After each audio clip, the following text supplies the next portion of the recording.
Chaka. Good morning, everybody.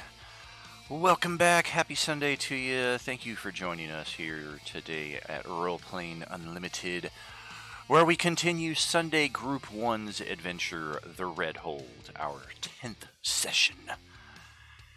Bit of a late kickoff here, but we're going to get jumping in as soon as I can get this all facilitated. Heck yeah there, Val. Gotta get you back into one of these tables here. Most of them are full up right now, but I'm sure I can finagle something. Looks like everybody is there in our voice chat before me, so let's go wake them up. There it is. I was just making it up on the fly. Good morning, everybody. How's it going? Giganticus Book of Bones sounds like a penis weapon. You said it, not me. What the fuck? I'm just putting it out there. You said it. You know, the same rules in Discord apply here on the live streams, too. I don't want to be hearing fucking dick jokes when I jump in. I found a very rare item called the She can't help it. I found a very rare item called the Potion of Constitution. It buffs my Constitution score up to 30. Is that allowed for me to have? Is it a permanent boost? Because I call bullshit on that item. No, that's just a conversation we're having was about items and stuff like that. It's like... What item, huh? Heard, yeah, if it's like... Since he's here and we're talking about it, some of us are missing a very rare magic item, and we were going over the list, and I was wondering if we could reflavor the Glimmering Moonbow as one of my guns. Possibly. I'm 1 second here. I was definitely not expecting the magic items to be the topic of conversation at the start of the game. We've had like a month to take care of that, so I'm going to not spend a whole lot of time on that this session. And yeah, whenever you guys find what you're looking for, we can certainly add them in. I will check on any potential playtest modifications. I will say that will be the exception and not the rule. So if that's the course that some of you are considering going, probably not. Who all has not yet selected their items by chance? That'd be me. And there was one other person. So 2 people. Gotcha.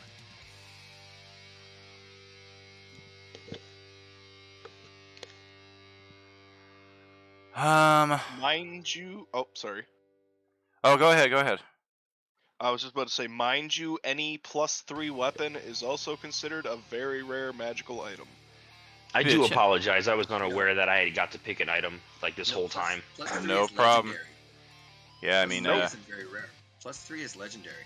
+3 on armor is legendary. +3 on... We can always talk about this after the game and after the stream. Oh, right. Yeah, I only looked up armor. Yeah, armor, very rare, is +2, but for weapons, it's +3. Sure. I mean, if that's the case, I'm going to choose the quarterstaff +3 right now. Well, looks like we got a few fires to put out here. Alright, first and foremost, let's get an audio check, because some of y'all are coming in really loud, some of y'all are coming in really low. Let's see. Diego, first and foremost. Check, 1, 2, 3. Tiny bit low. Try again. Check, 1, 2, 3. That'll work. Adam, good morning. Good morning, HP. Hey. And, Johnny B. How's it going? Hey. And Mr. P. How's it going, y'all? Oh, yeah, you're coming in really low. Try that again. I said hello. Hello, much better. Surprise, This new streamer mode that they have really puts me to the test. I think that's Sarge. What's up, Sarge? I got a cookie. There we go. Fantastic. I was correct. And Sarah, good morning. I have a bag of cookies. Good morning. Oh, try again. Hello, hello. That's better. And Lloyd. Howdy. Tiny bit louder. Try again. Hello. Oh, goodness. You got even softer. Try again. Hello. Testing 1, 2. There we go. Much better. All right. I think we're good on that account. Just kind of part of the usual routine here. And so let me check on the weapon that you were asking about. It's a rare glimmering moonbow. Gotcha. All I want to do is call it a gun. Sure. What does it do, bro? Just call it one of my handguns. That's all I want to do. Takes an extra radiant damage. If there's no ammunition in the weapon, it produces its own, automatically creating a piece of magic ammo when you make a ranged attack. The ammo, of course, vanishes after it hits or misses, so it's not like you can collect this extra ammo.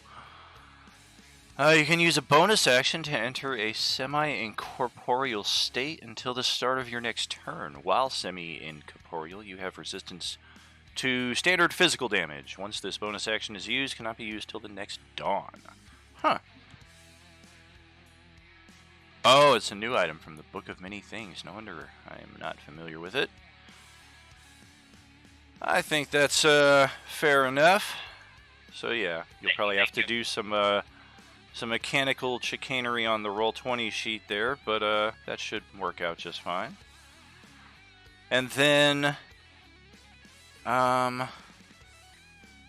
so yeah, Johnny, your character is not connecting to your, it's not updating correctly. So yeah, go ahead and re-upload, and then yeah, I will reconnect that to your profile, and hopefully that will solve that.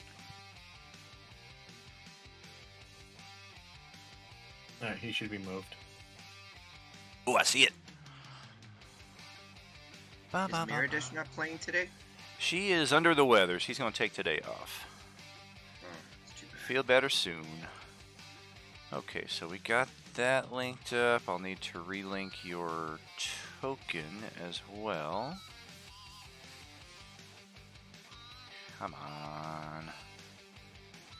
There we go.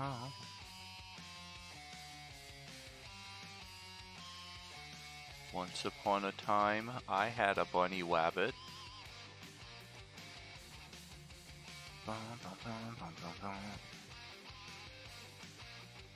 I know that the Belt of Giant Strength is for strength, obviously, but is there like a version for other stats? Like Oh, yeah. similar property, I guess? Oh, There, yeah, just look it up on Google. There's tons. there are, but I don't know that they scale in the same respect. I think the equivalent ones just raise the stat to a 19, like the Amulet of Health for Constitution. I think there's... In 3E, it was called the Periapt of Wisdom. I don't know what they call it in 5E, but I think that's what the equivalent items do. It's only strength that they are like, yeah, you can get really godly. Otherwise, one path to go is the tomes and manuals, like the tome of physical what have you, or the manual of dexterous might or what have you. There's one for each attribute. It increases your it increases your attribute by 2, and it increases your maximum in that attribute by 2. So the caveat to selecting one of those is, of course, you want to make sure you already have your attribute maxed out at 20. So when you read the book, now it goes to a 22. And that's one way that you can kind of supersede that with your wisdom, your intelligence, charisma, dexterity, etc. Some of the other players did that. Basically, like, they're just like skill books. It's just like, hey, here's forced +2. Right. They're very rare tomes, and they take, I think you have to spend 48 hours over 6 consecutive days reading them, so that's also kind of tricky, is that with the way our adventuring is set up here in Roleplaying Unlimited, it's really not until you get to the judicial and have like a week downtime between missions that characters have found the opportunity to read those books. Yeah, but there's no real like equipments like the Giant's Belt where there's multiple Right. versions. There could be. I mean, they do release new books. It's just my offhand knowledge. That's what I'm responding with, I should say. Yeah, I was just curious. Like big ass strength booster, but like, is there anything comparable for the rest? You know? Sure. What's the stat you wanted to raise?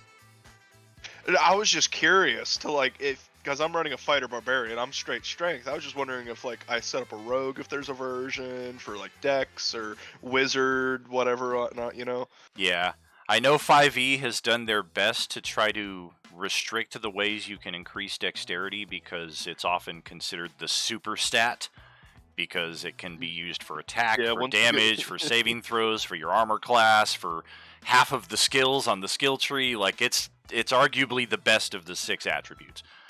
Oh, I know. Like Pop Tart was running a one shot with us for a little holiday thing, and I was running a straight rogue. Oh my god. A nat 1 was rolling 27 stealth. Oh, sure, sure. Because I couldn't roll lower than a 27. I was just like, that's disgusting. Yeah, if you play Baldur's Gate 3 and you use Asterion or any dex-based character, they demonstrate it pretty well in that as well. You're just invisible from like level 11. Yeah. What other mechanical stuff do we need to handle here? There was somebody else who hadn't yet found an item, is that correct? Yeah, Johnny. Johnny! Let's see. Does your character sheet look okay now? It You should. poured- Hold on 1 second. You ported it in, I dragged it to the journal. I archived your old sheet just in case we have need for it at a later point, but this is, I believe, the new one you gave me.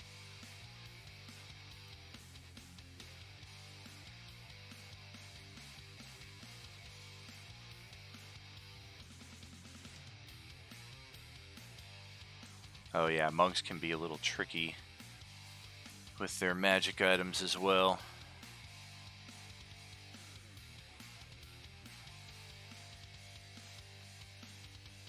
Yeah, this looks better.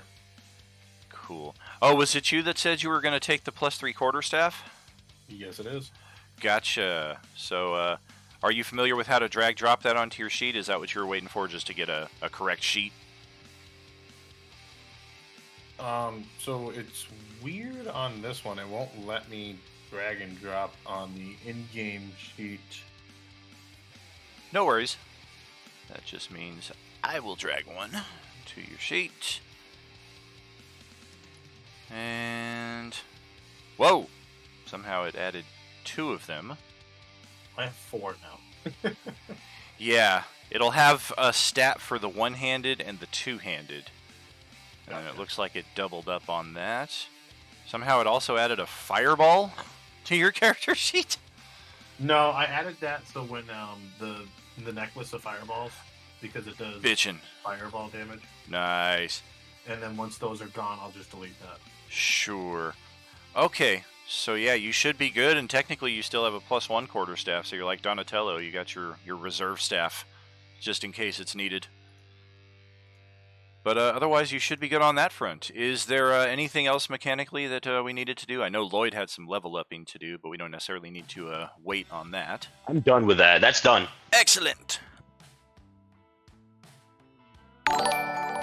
Then I guess we are goods to go. Yeah, I am now a 6th level fighter, 4th level ranger. I got 2 ability score increases. I have alert and some other stuff now. Nice! Oh yeah, My initiative is now 12. Damn! Yeah, level 10 is a significant jump. Technically, you're still here in Tier 2 to use D&D terminology, not Twitch terminology. I know we use that a lot. Levels 1 through 5 being Tier 1, levels 6 through 10 being Tier 2. So technically, you're still on the same tier as everybody else. You're just on the very high end of it, whereas everybody else is either on the very low end of it or approaching the middle.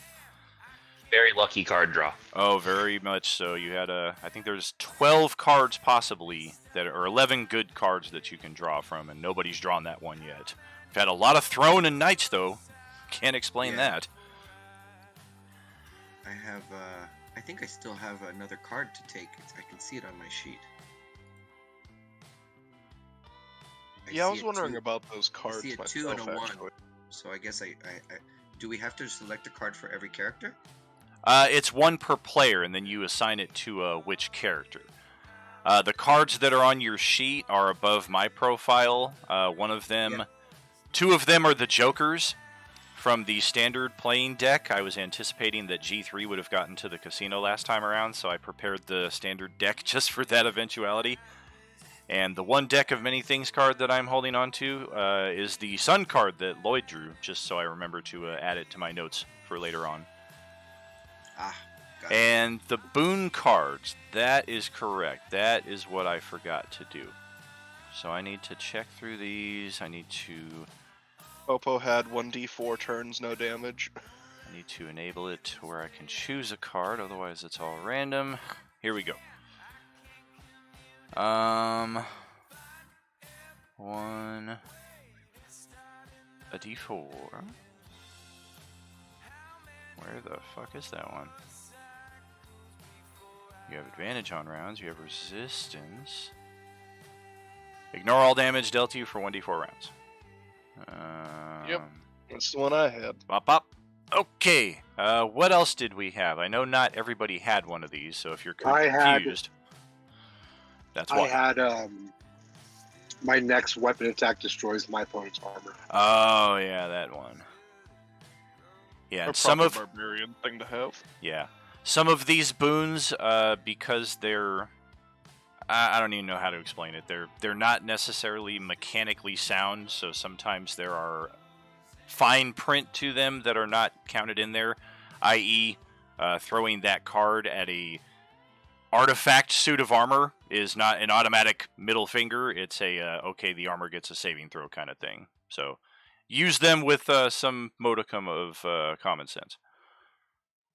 That's why I've been holding on to mine. 1d4 turns, no damage. Like, that can make or break. That's pretty self-explanatory. Unless you're fighting against a deity, it's unlikely that any standard monster is going to be able to supersede that. That's pretty straight up. Where's the armor one, though? Rune of Shmurna Shmurn, rune of that. Oh, there it is. If the attack is successful, armor is destroyed. Okay. Yes. Excellent. And then I think Sarah would be the only one in this existing group who would have one. Do you remember what it was? I do Well, hers not, was for an old because character. it was on Engelbert, and then Engelbert got taken away. So rip that card. So I just assumed that like that was gone out of existence. Yeah, the card will be attached to that character. So I guess technically it doesn't matter at this moment what it is, but if we do encounter the character again, could be necessary. But for now, we got that caught up.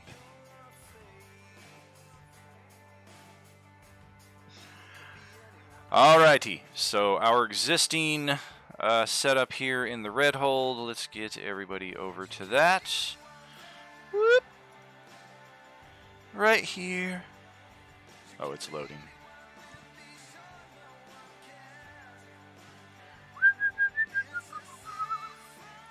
Excellent. Alright, we are here in a central-ish type area here for the Redhold. We have found an area vacant of any foes.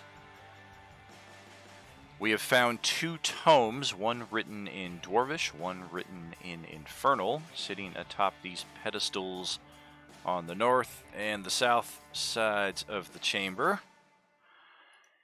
And we started to delve into just what those tomes had to offer as our cliffhanger for last session. We're going to go further into that here now.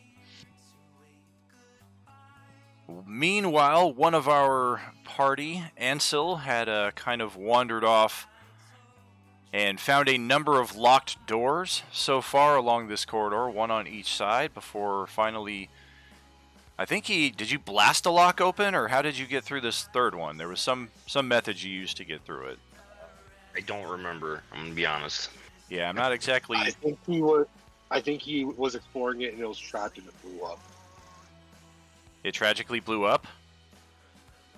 That would explain why I'm missing 9 health. Oh, that's right. The door was trapped. Yes. That would explains explain that. why I'm missing health. Yes. Yeah. And you found what appears to be... I love my memory. I'm very impressed as well. Thank you for that. My memory is generally pretty solid, but with 8 tables, it's spread a little thinner than it should be. Yeah, he took fire damage and then he found a room full of bones. Nice. Yeah, looks like we found an old prison cell here where the occupant wasted away or was killed and their body just left to decay to the state that you see now. So back to our books here in the chamber to the north of that. We will check back with Ansel here in a few moments. Don't go wandering too far lest you step onto something I don't see while I'm not looking at you. We have another one of these blood doors to the east side of the chamber. Some of you have caught a peek of it behind this little blockade here that creates a little vestibule of sorts there between that and the door. We have another door leading north out of the chamber here, another one leading south on the eastern side of the southern wall. And these tomes, at first there's a bit of excitement because it appears that it gives you a rough map of the entire Redhold. But as you gaze further on it, it does appear that it is just that. It's a very rough map at best. What it does indicate is that this structure is a massive forge designed to process adamantite in a variety of weapons and armor. Correct. Adam has a black screen for right now. We have not yet dropped your character into the field of play. Thank you. That is something I will need to tend to here real quick. Yeah, you don't exist yet. Hey, there he is. And we'll cover this in-game in just a moment after we go through the text of the tomes here. If he comes out of nowhere, we all attack him. I mean, there's teleporter pads all over, so... So it appears that based on the rough sketch of the map that you're able to find in these books, that the adamantite forge is located to the south of your current position down that narrow hallway that Ansel has gone down. If you go all the way down to the end, to that final door across the way, that will lead you to the adamantium forge. However, the adamantium forge is likely dormant based on your understanding of what you're reading here.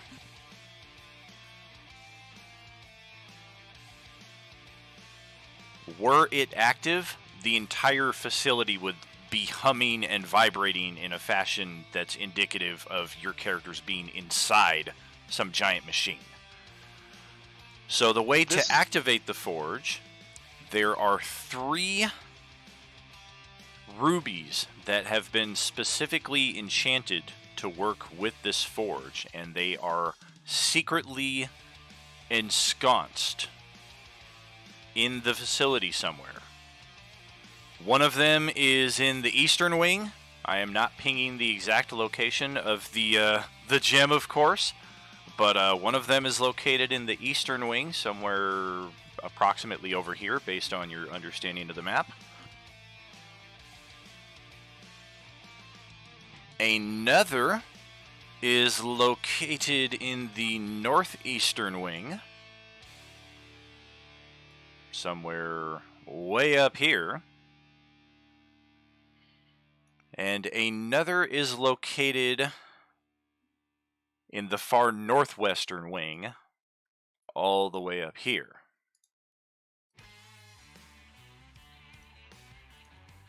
Once you locate those gems, pouring through the manuals a bit further, there are specific crystal ensconces, which your characters have already passed on. Let me just check back over where you've been.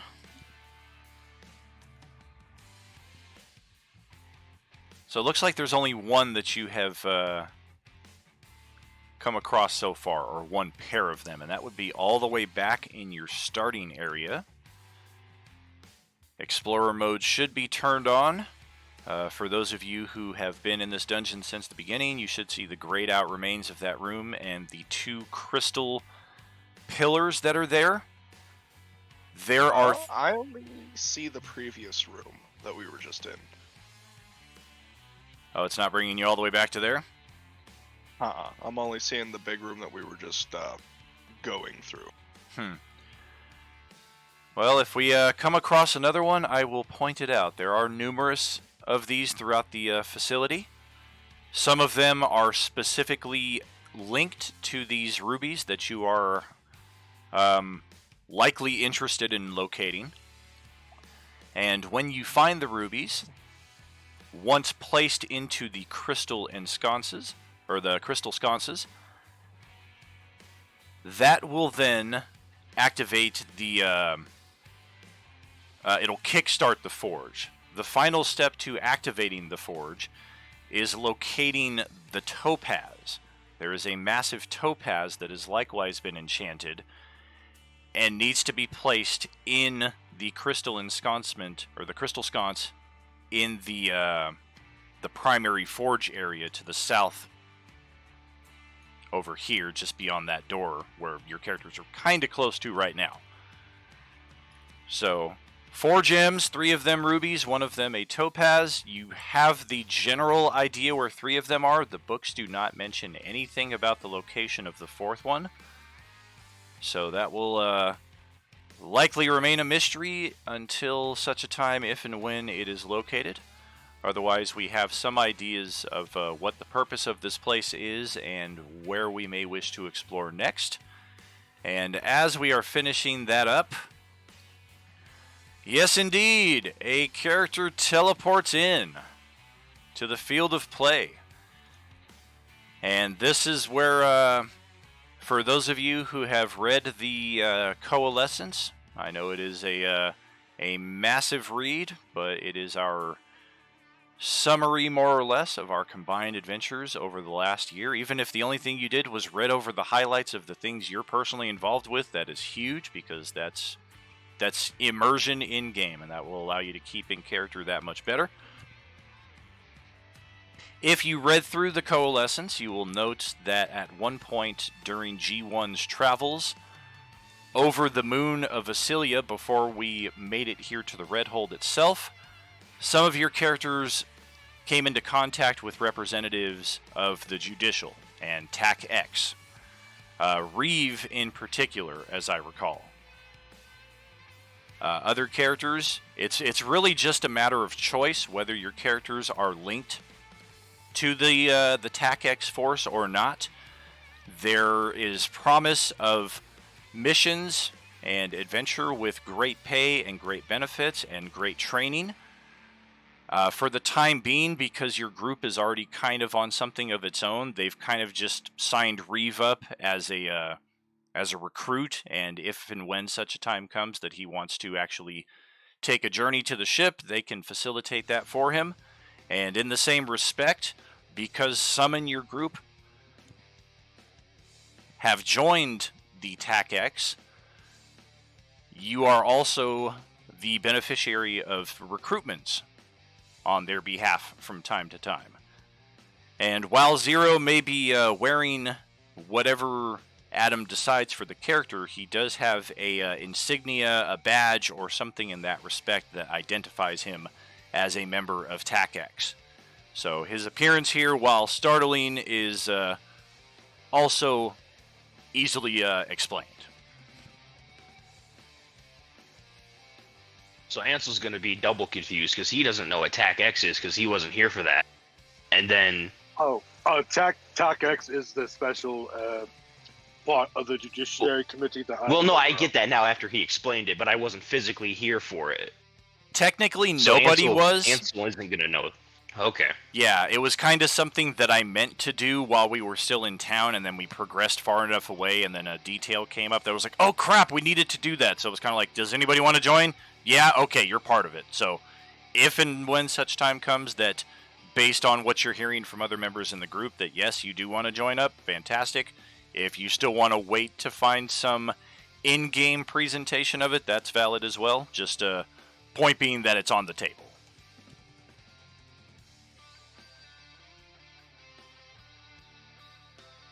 So I recognize this new guy's insignia as TAC-X or something like that. Correct. TAC-X stands for Tactical Extreme if you are unfamiliar. Okay, he's okay. He has a special symbol. All right, then we put our weapons down and ask him if he's okay. Yeah, I put my sword away as well. I'm okay, guys. You okay? Well, since this is Adam's first journey into the Sunday Group 1, those of us who are also in Group 3 are well familiar with his barbarian Rog, but let's do our usual character introductions here. At this time, we'll go descending alphabetically. Aldwin, tell us a bit about yourself, please.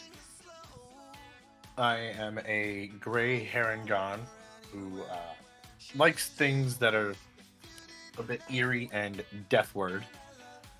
And I'm just here along for the ride, hoping to find some wonderful things.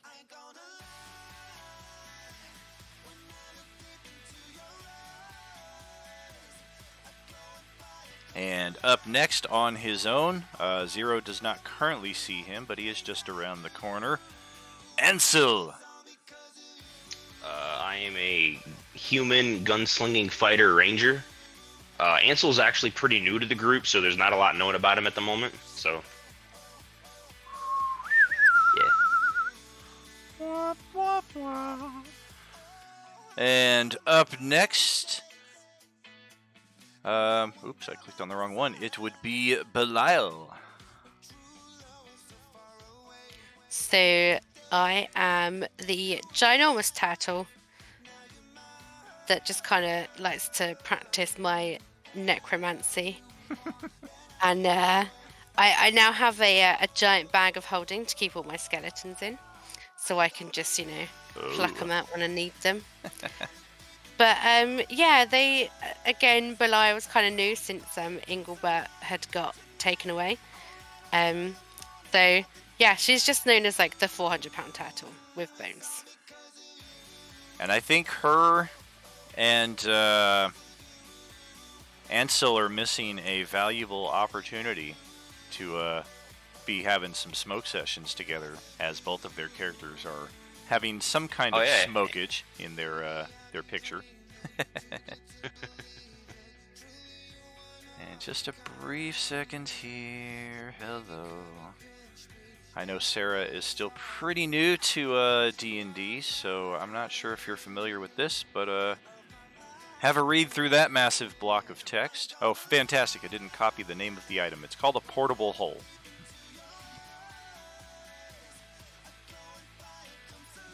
That may be something you're interested in at some point in time. Broly, tell us a bit about yourself. Broly is a relatively angry, crude, crass person. He's rather large for what he actually is. At first glance, you would think it's a dwarf, but no, you would see the pointed ears and realize that's a fucking big-ass gnome.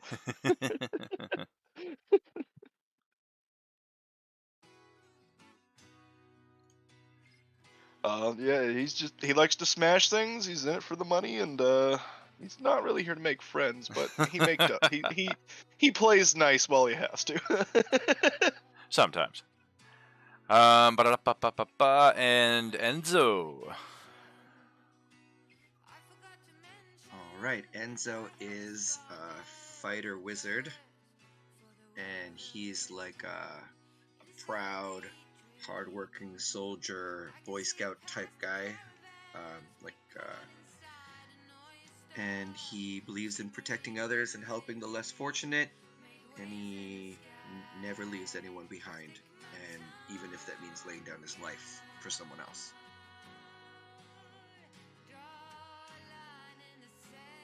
Love it. Do a little more adjustment on your volume. Coming in a little soft. Good to go now. And who do we got next? We do have an owlbearer, buddy, but that character is attached to Miradesh, who is not here today, so their tokens are hidden over on this side of the room, hopefully to rejoin next time around. That will bring us over to Reeve, the happiest dragonborn you've ever seen. Look at that smile. Hello, I'm Reeve, Blue Dragonborn Barbarian. I like to smash things. Me and Broly are part of the Barbarian Brothers. I only call us the Barbarian Brothers. He just calls me Lizard. Listen here, Lizard. Barbarian Brother. And let's hear a little bit about our new arrival named Zero.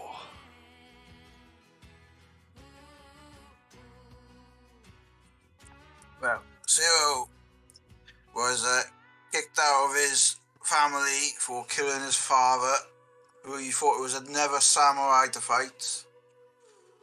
So, and his father's dying words traumatized him to the point where a demon pretty much possessed him, and now he's on a pilgrimage to get rid of this demon in him. Oh, damn. Well, alright then. With that taken care of, let's go ahead and jump fully into game here now. We've read over the books. Our party is roughly all together. One of you is about 30 feet away from the rest, but otherwise all pretty close. Proceed as you will. All the info you gave us about the Forge came from the Infernal book, correct? The Infernal and the Dwarvish. You actually need to be able to read it's both to fully understand the entire puzzle. Otherwise, you're only getting half. The fact that we have both languages in the party, we get the full story. Okay, was unsure if both books were basically the same or how that was working. Gotcha. Cool. I would like to attempt to lockpick this door for the second time of this campaign, if that's okay. The one on your left or the one on your right?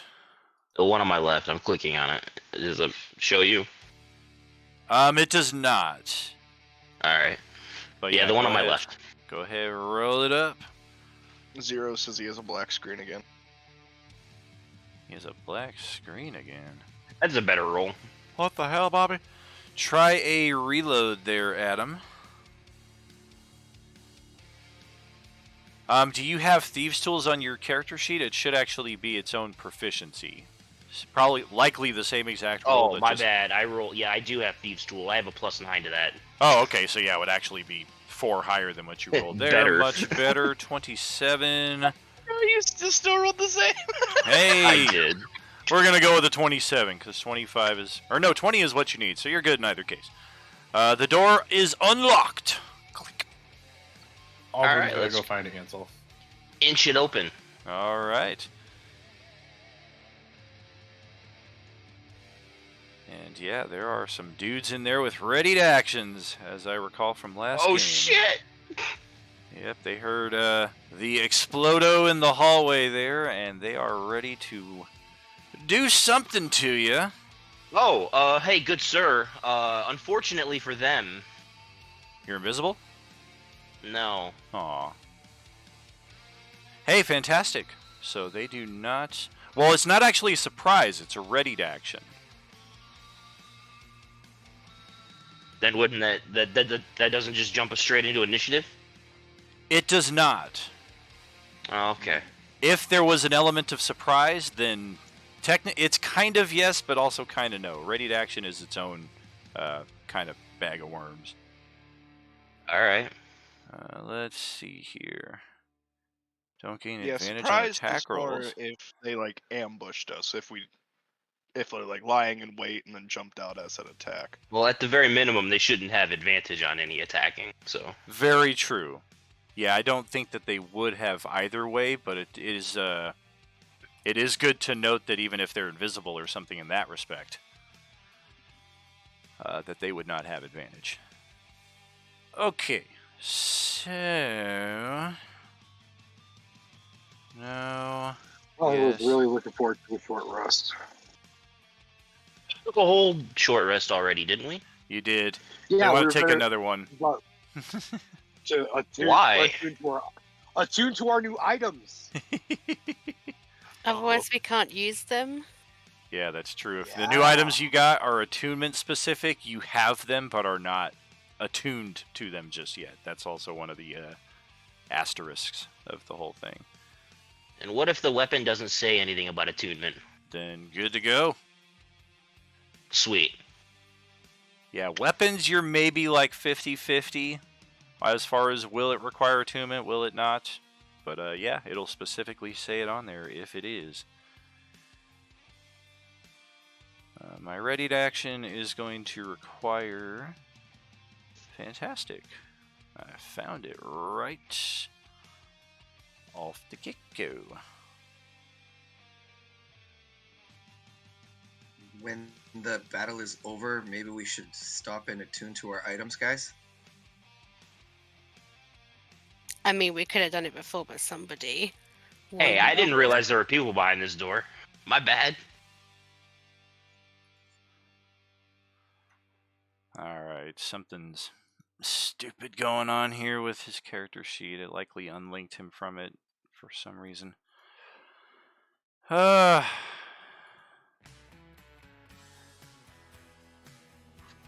We all just sit down and eat popcorn and watch Ansel fight while we attune to our items. Well, Alduin moved to Ansel, so Alduin's there too. Okay, well, y'all have fun over there. I'm gonna read. Yeah, I was my about to say, book now. I assume we would have heard all the commotion coming down that hallway, right? Probably. As soon as I start shooting, you will. Yeah, well, we heard gigantic explosions. Yeah, that too. Broly would have probably started heading his way down there Yeah. upon hearing the explosion. Assuming I don't get absolutely destroyed by an unknown amount of people here, you're gonna hear a lot of gunfire soon. My Roll20 is freezing here, so hold on a second. I don't know how many of you are going to want to be stepping into this.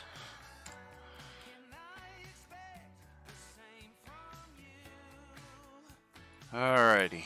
Well, I'm good where I am.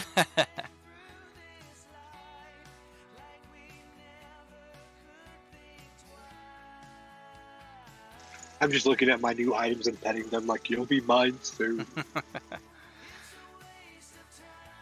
Come on, Roll20. Let's get there. Loading. Loading.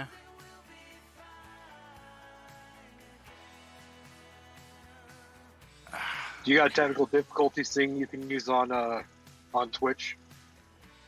What's that? Do you have like a technical difficulties screen you can put up on Twitch?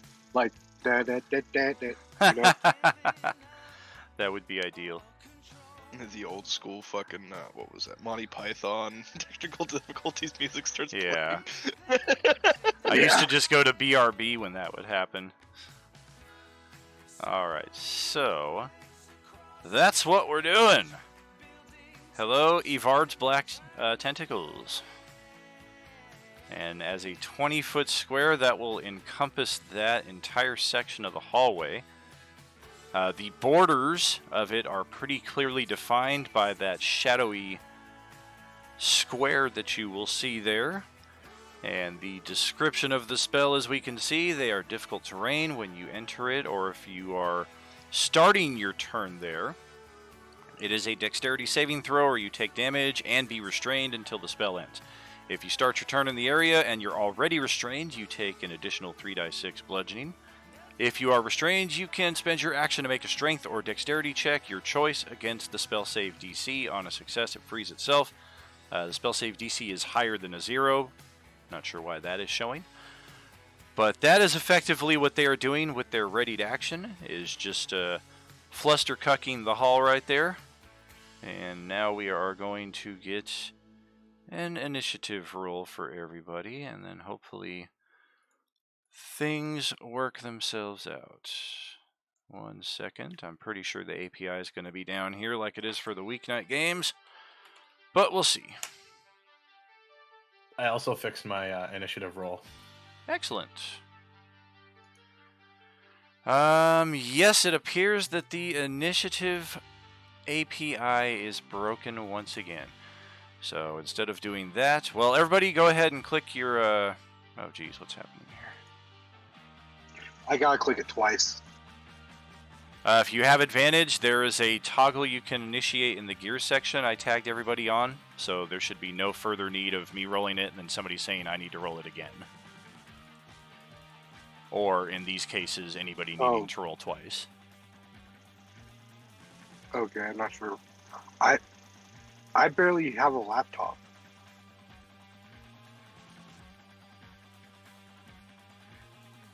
No worries, I can enable that on your sheet. Just 1 second. Or Just do for I just going roll forward. initiative? No, just for going Okay. forward. Just saves us all Okay, sorry. a little time once It's the telling API me I is have working. no valid token selected. Correct. You have to click your token on the character sheet and then click the initiative button.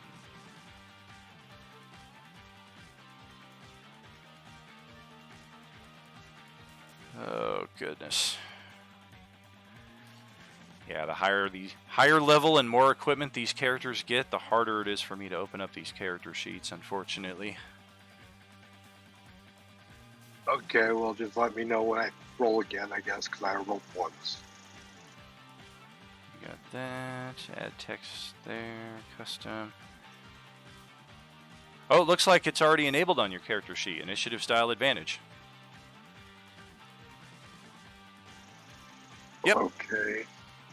Oh, okay, that's cool. Yeah, if you hover Yeah, over take the... roll two separate points. Yeah, Yeah, I see it. I see it now. yeah, the You roll two KH1, separate points. keep the highest. Fantastic. I love that they give us those little quality of life upgrades. Now, 0, is everything still black? Yes, but I can get to my character sheet though and play through that way. Well, shit. Did Alright. you maybe forget to turn on his dynamic lighting? Nope. His vision is enabled. I can see through his character just fine. The character sheet is linked to his profile. He should only have Is he- standard human vision. Is he maybe on the wrong portion of the map? I thought maybe that, but that's why I keep doing this here to kind of like force perspective to this area and hopefully... That worked. That's moved me to it now. What the actual...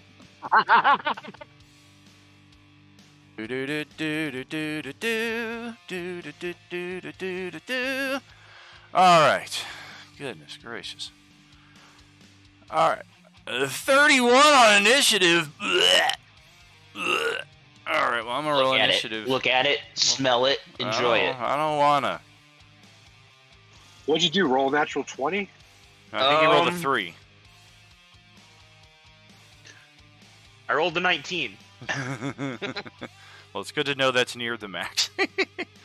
I don't see our enemies on our turn order, by the way. Correct, yeah. Now I'm loading that character sheet up. Try to get them involved in and this now that somehow. I'm a Gloomstalker, I don't need my goggles of night. I just have dark vision for 60 feet. Ooh. Okay, so we have that, yes we do, no we don't, yes we do, maybe, yes, here we go.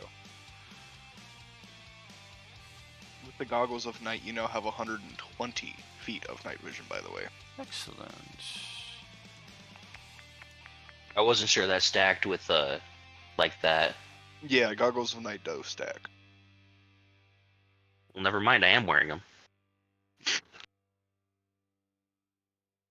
Well, okie dokie.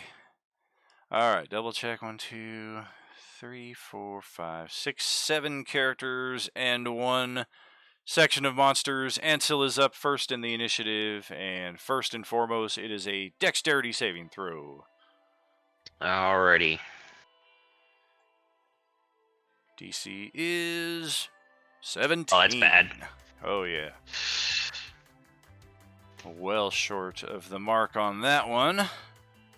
So that is going to be...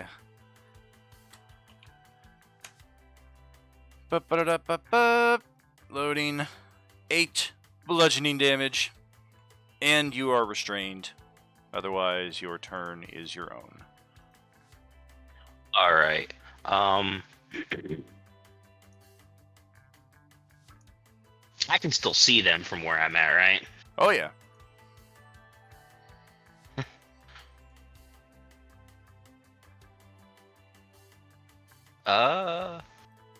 I'm gonna use my action to try and get out of this. It's a dexterity check, it said? Or strength, Strength your or choice. dexterity? Correct, against the same Oh. DC. Son of a... Well, that sucks. So now Alright, you have well, as a action bonus action. surge. Oh, or that.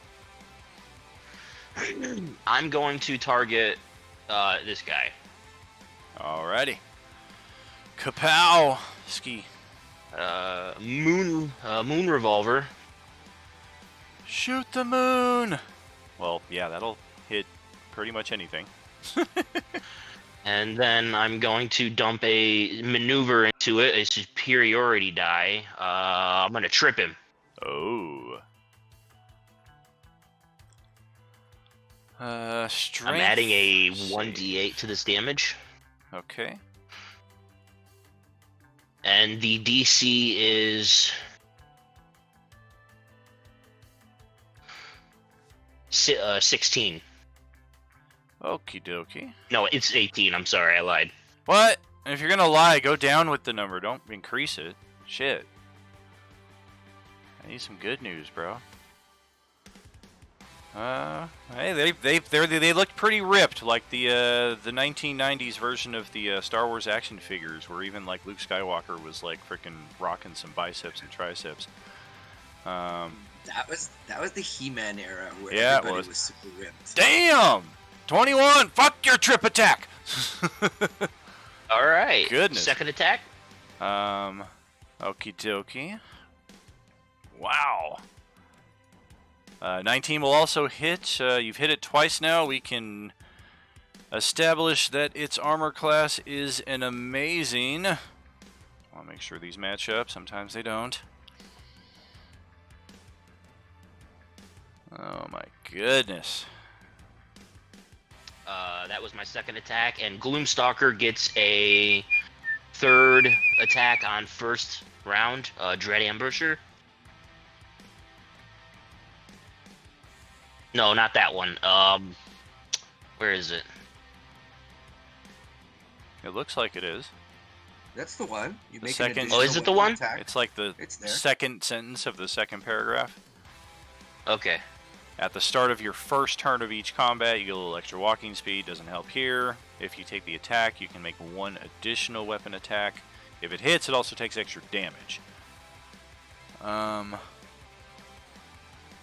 Okay. That's a 1d8. Yeah. 8. Well, that was only your second Alright, attack. This will be the... Or Yeah, whatever. there it is. Sorry, Okay, I was making a button cool. for the Gloomstalker damage. Cool. Alright, so 3 for 3. Alright, so... Is it dead yet? Unlikely. Oh, man. Let's see. Okay, so let me tally I all mean, of this with up. 21, 19, and then another 21 21, She just did 61 damage to this thing. 29, 39, 41, 48, 55. Yes, indeed. 6, 9.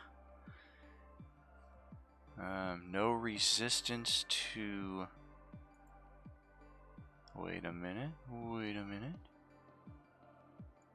Nope.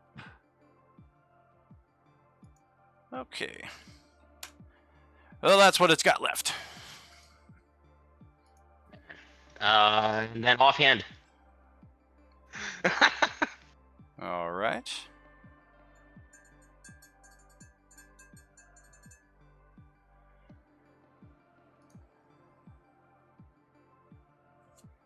And once it eats that damage, I end my turn. Okie dokie. Man, it would be fantastic if it didn't take a minute to open up the character sheet each time. I would kill for 30 seconds.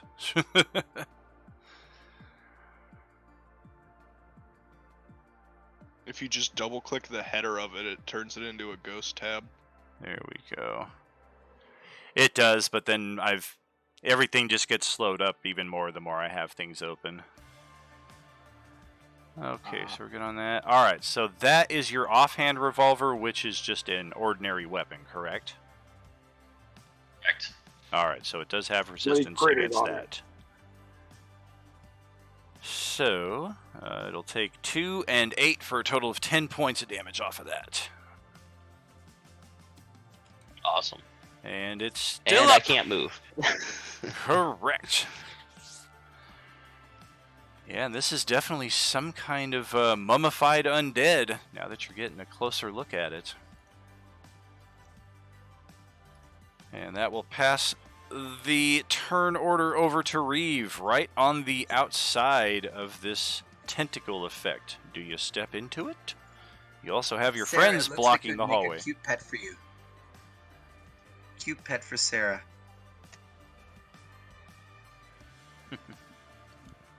Nope, I'm gonna stand right here because there's that creepy black shit right there. I don't want to deal with it.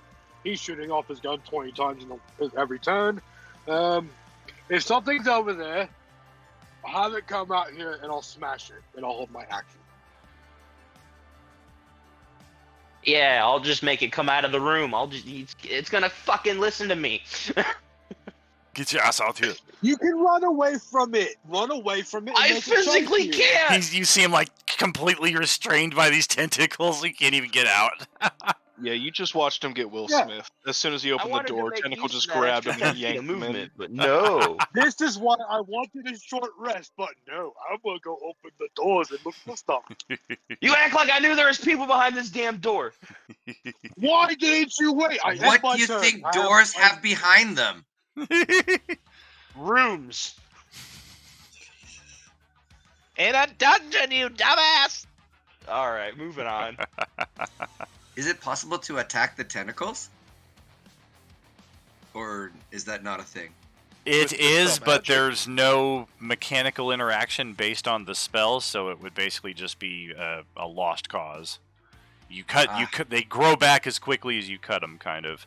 Oh, man. Yeah, you can attack it with Dispel Magic, but that's about it. Exactly. That's one way to cut them all down at once. It's like fucking mowing the lawn with them. Okay, so the mummies are up next. Oh,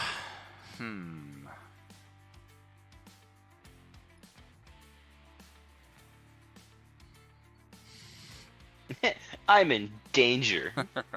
Yes, indeed.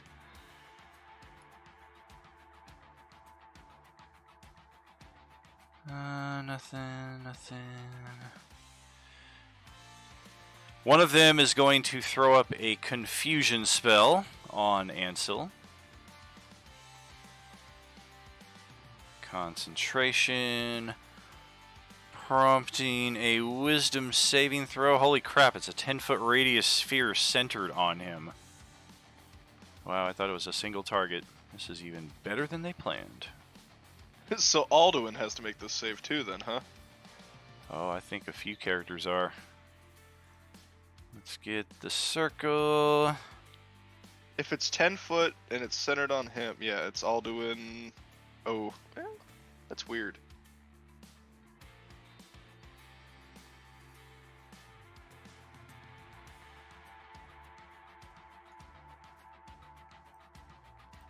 Oh, 10-foot radius.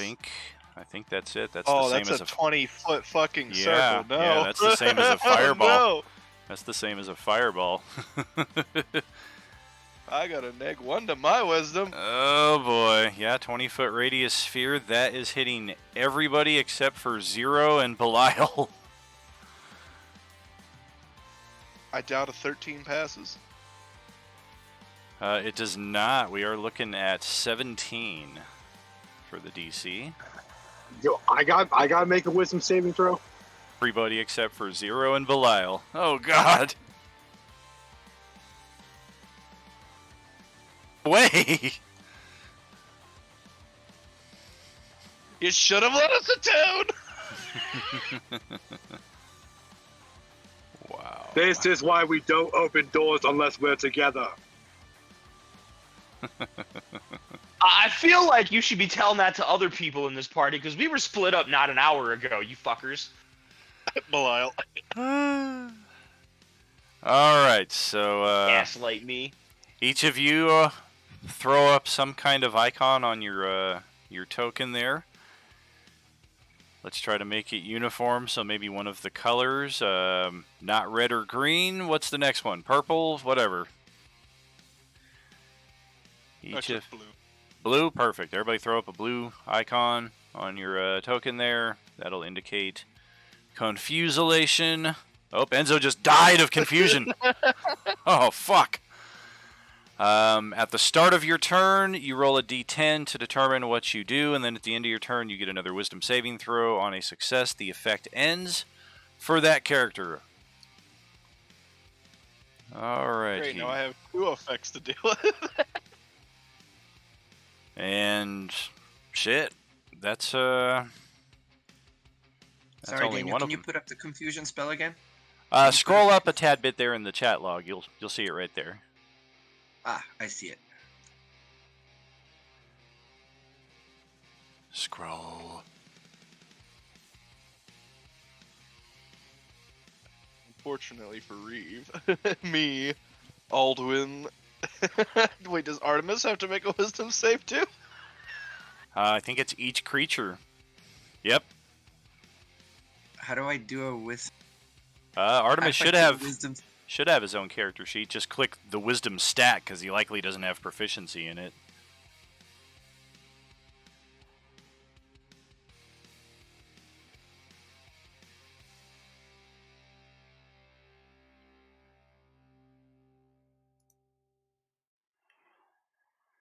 Okay, ranged Ray of Sickness attack.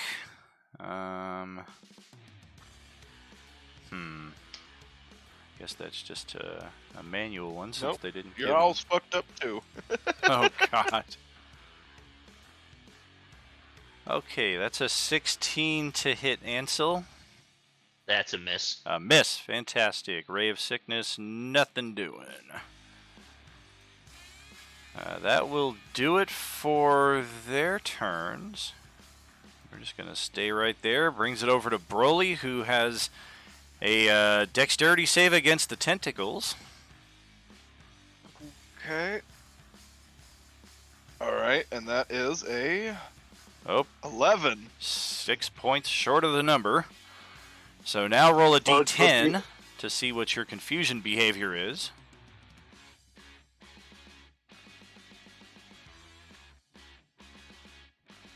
I was gonna say, doesn't he have advantage on dexterity saving throws as a barbarian?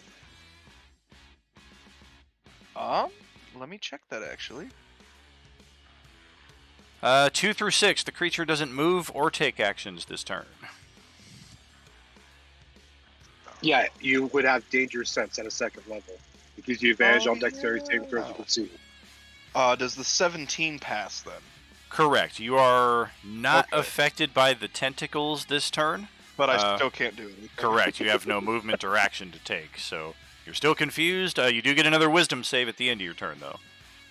Alright, well, we'll take the wisdom save then. Boop. 17. Nope, Nope. 3. No advantage on that one. Alrighty. Well, Broly's just sitting there in a fucking drooling puddle right now. So now over to Aldwin for the same. Dexterity save first against the tentacle effect.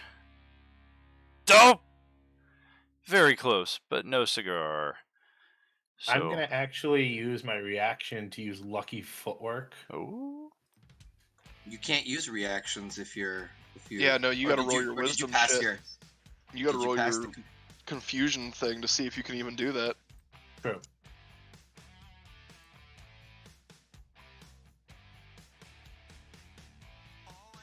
I assume the confusion also takes away reactions and anything else. I think he made his saving throw. Well, that's at the end of the turn. So what we do know is that at the end of his turn, he will no longer be confused.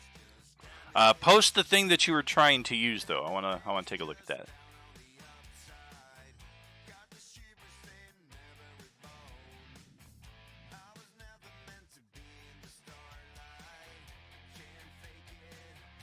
When you fail, you can use your reaction.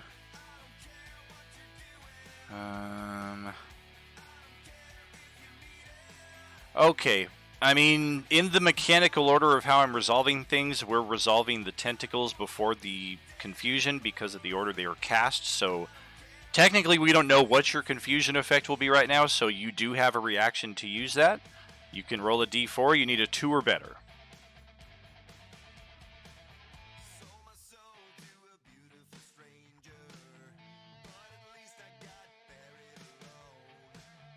Nice.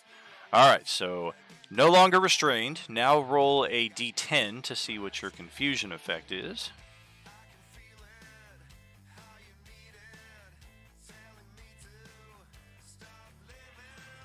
Likewise, 2 through 6, the creature does not move or take actions this turn. So you break free of the tentacles, you are not damaged by them, you don't do anything, and then at the end of your turn you can remove the blue icon from your token since you made your wisdom save. And that will pass it over to Enzo, who does not have to roll against the tentacles because you're not in them, so just roll the d10, see what your turn looks like.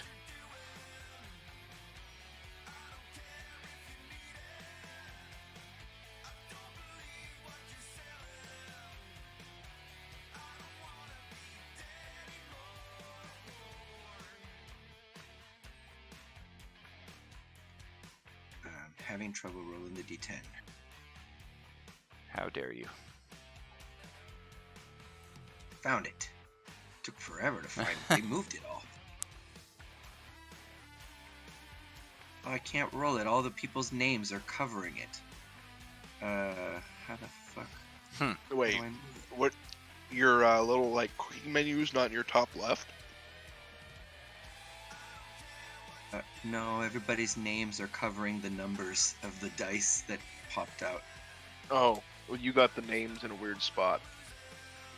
Just try copying that macro /r space, and then whatever dice combo you want there, you can always just type that into the chat log.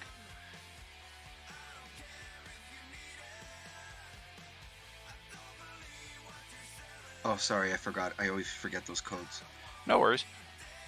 When you first log into Roll20, anytime, they always give you those shortcuts in that little green or purple little window that's first there, just in case.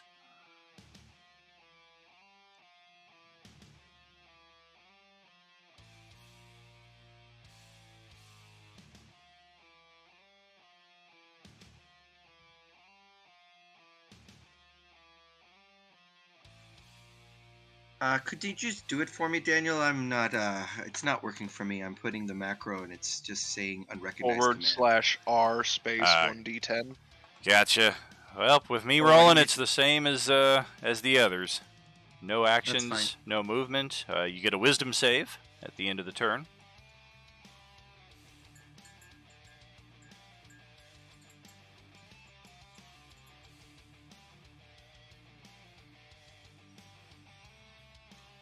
Dope! Nope. Alright, still confuselated. So that'll bring it over to 0, one of only 2 characters who's not caught inside of this effect. Right, all Zero's going to do is move over to see what's happening. Alright, you can see the tentacles by the shadowy border right there. Peering down through the hallway, you just see a solid cluster of allies, and some of them are restrained by the tentacles. All of them are still kind of in the area.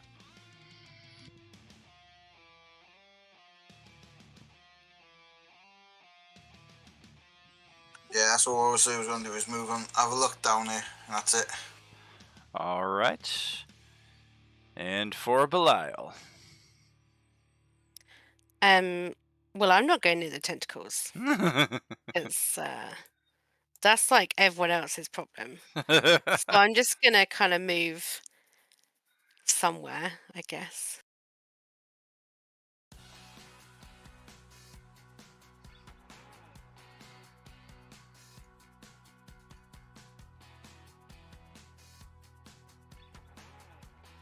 Yeah, I still can't see anything over here. I'm gonna hold my action until something comes out of the room that I can actually shoot. Alrighty. So I'll end my turn there. Gotcha, gotcha.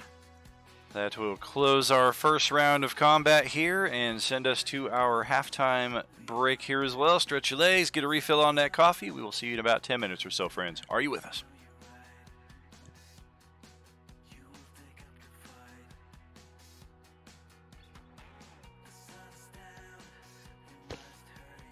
No one has any comments on this combat. No, Broly's just in a drooling puddle. Puddle of his own drool. Yeah. Ansel's more all miffed he can't confused, move. Like, what the fuck? We were just chilling. Now, what did you guys have to do? What did you do to get that card draw, anywho? You had to leave a review on the Roleplaying Unlimited page by the 31st of December. Eh. Yeah, it was in the announcements. You know, the one I told you should probably keep an eye on That was for the deck, for wasn't the it? cool stuff. Yeah. But on I mean, that I'm note, glad I'll I be did back. it because I benefited heavily from it.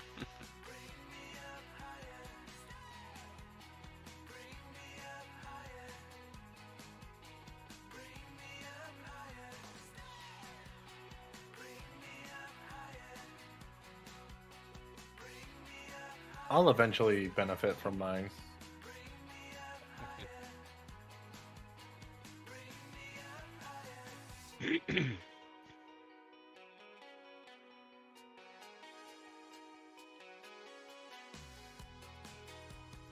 I forgot to cast Hunter's Mark before I started shooting.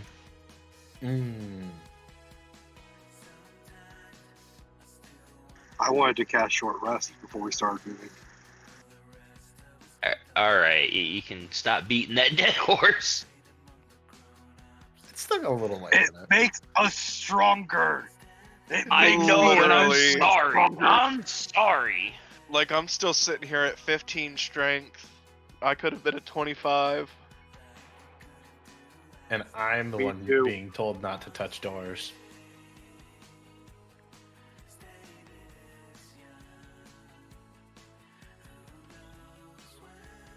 I can tell you after this, you'll get your short rest.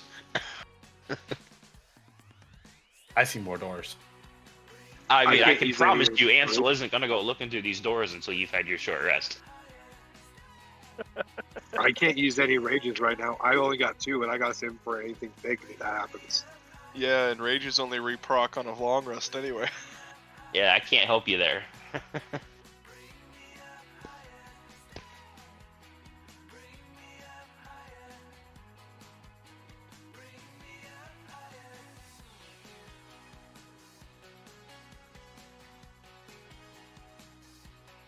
I will say, like, I've been playing in a couple of games and whatnot here and there that Pop Turp hosts here and there. The fighter is busted. Like, after a while, the fighter is just Yeah. busted.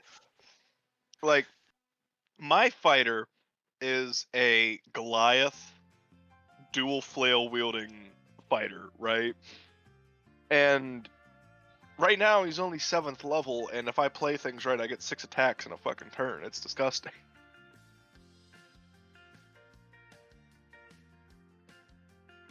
Especially once your strength is maxed out at 20 already at level 7 because you rolled real well. Now, if I hadn't used my first action to try and break out of the tentacles and just straight up started shooting, I'd have killed that dude in the first round. I figured with how he was saying it, like, yeah, this thing's just barely alive. It's frustrating. It's like, he's still alive? Yeah, like, unless it's magical damage in this fucking dungeon, everything is resistant.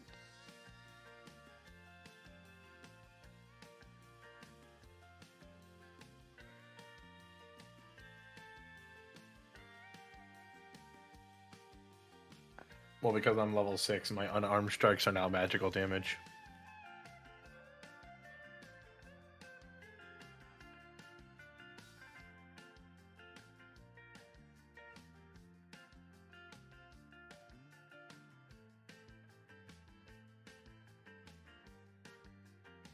And the worst part is both of my very rare magical items that I chose both need attunement.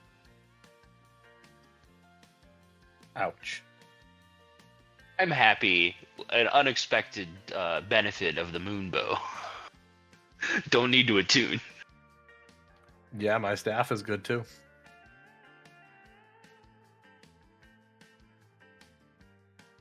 I got a belt of fire giant strength and a barrier tattoo, which both need attunement.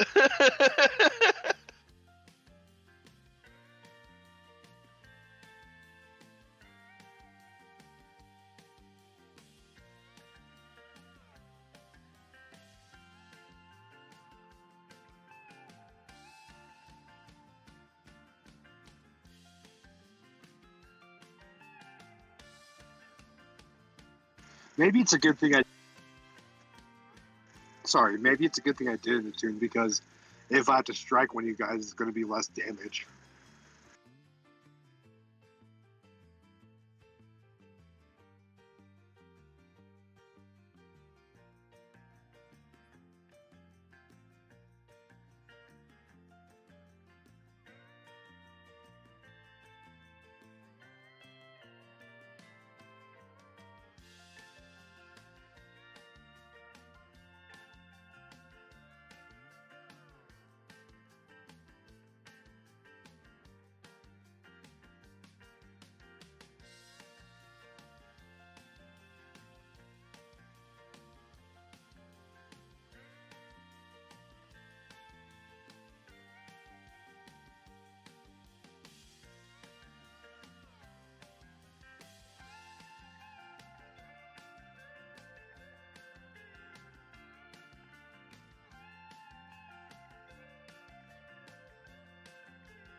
I just love that all of us are just sitting here as mindless zombies, just bumping into things.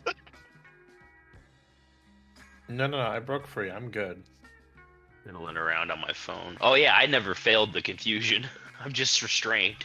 Yeah, you're just being tossed around by a tentacle right now. Held down firmly.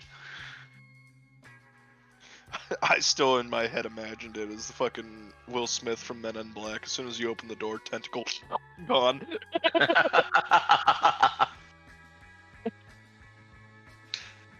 That's exactly what I saw when you mentioned the Will Smith thing. I was like, oh, I just watched those movies not too long ago. Right? Like, oh, he'll be fine. Used to be like, all the time, every Saturday, like, flush me, Jay. I was like, nah. Put my pants on. Let's have a look-see. Oh my gosh, I have got a ton of Discord messages here. I think most of them can wait till after the session. None of them are from any of you, so that's all that matters. Alrighty, well, let's get back into round 2 of this here then, shall we? Top of the initiative is Ansel, still restrained, I believe. Yep. Is there some kind of saving throw I gotta roll at the start of my turn, or damage I take? You do take damage, 12 bludgeoning, I believe. There is no save against the effect now that you've failed it. It's now just you're going to automatically take damage every round until the spell is gone or until you break free. Fair enough. Well... And based on the damage you dealt to the one right there, you would guess that that's not the one that cast the Ivard's Black Tentacles. Yeah. But now I have a conundrum. Do I kill the one that I started shooting, or do I get out of the tentacles? No one's gonna come in there and help you until the tentacles are gone. Are you... Oh, your character broke out of the confusion, huh? I saved the confusion. Nice. So yeah, it's just you take 12 bludgeoning, and then what's your turn? Screw it, I'm going to cast Hunter's Mark on the bottom one that's got full health still. Okay. Based on the confusion spell that you were a recent victim of, you would guess the one that you've been battering here to be the one that cast confusion. Oh, my roll 20 is I didn't all realize fucked up. confusion was a concentration. Good God. There we go. Finally got a ping right there. It's Confusion. not, it's Yep. just Oh, it is a Concentration up to 1 minute. Yep. Scroll up just a tiny bit there. All right, cool. I'm still gonna cast Hunter's Mark on the bottom one, Sure. and then I'll take my first shot at the one up top. Okay. I'm going to exit roll 20 here real quick. I got a complete freeze on the GM side of things. But go ahead, take your attacks. I will resolve those when I get back in a second. I'm about to say, if you finish with the confusion, it at least helps a lot of us. Oh, definitely. 3 of you are instantly like, oh, thank God. 4 if you count the bird. Sure. Well, I just did 17 damage to the top one, so once you figure out that, I'll take my second attack. Sure. Is it still alive? I'm. Yeah. It's taking a bit of a load in here, but I'm like 80% sure it's barely hanging on after that, if I remember. All right. HP. Barely hanging on. Not Hamartia Pentamnesic. Then I'll take my offhand shot at it real quick. Okay, I'm almost. Yeah, I'm assuming Over a 24 will hit. Oh, but yeah. That's halved. I'm hoping that kills it. Okay, so here we go. I am back. 17 damage is full, leaves it at that. And then it takes half of that, leaves it at that. Oh, man. It's barely holding on. Son of a... Screw it, I'll take my last attack at it then. That'll hit. This is magical damage. It takes all of it. And that mummy is no more. And the confusion spell is gone. Well, all of you can remove that annoying blue confusilation dot. And Ansel is... That's otherwise, the end of my turn. That's all I yep, can do. Yep, you're still restrained. Let me just double check this real quick. I think I know the effect, but I could be wrong.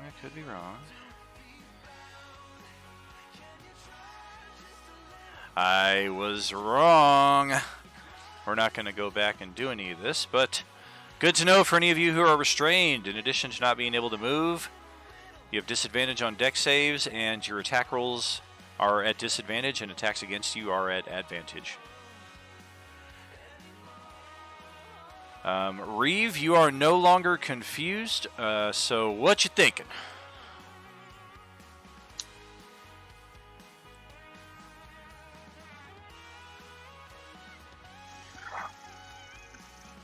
Monster Tool tentacles are still in that area.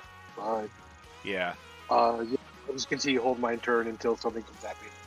Okay. Well, that'll pass it back to Mr. Mummy down here.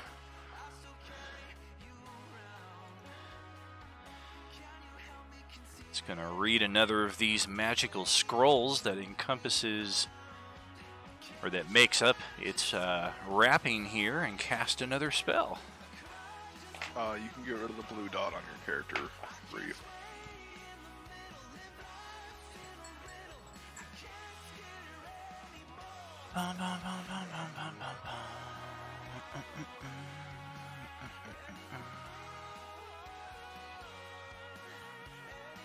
No. Nope.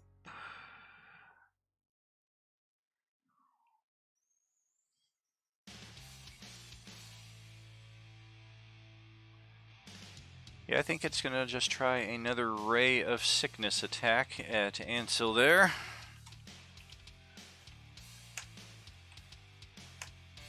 And that's a 22 to hit. Yeah, that hits. Rolled with advantage. No, that's wrong. I was about to say. Ow! So it's 11 poison damage, a con save, DC 17. You failed. You are also poisoned until the end of your next turn. I think poisoned is just going to kind of be a redundancy on top of part of the restrained, because I think that just gives you disadvantage, advantage. I thought Sweet. poisoned was a damage tick. Poisoned can It's be a both. damage type, but I'm poisoned conditioned. Right. So you took poison damage, and then because you failed the save, you have the poisoned condition, which is ability checks. So it's actually adding on to the restrained penalties. It's actually making it harder for you to get out because the strength check is technically an ability check. And with that, that is its turn. Aside from a little bit That of stung that, a little bit, gentlemen and ladies. That's gonna step on up that way and pass the torch over to Broly. Did you make your deck save, or are you? Where are Dex you? save. Okay. Well, did you make or fail last round?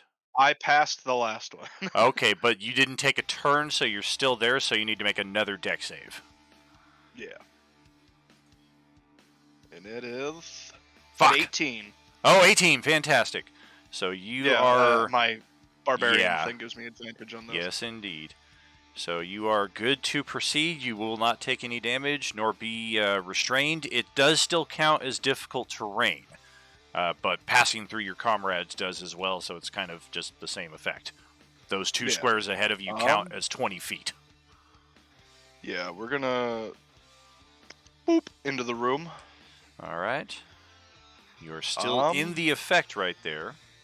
But I can hit the Zombo, right? Oh, hell yeah. The mummy. Yep. Okay, bet.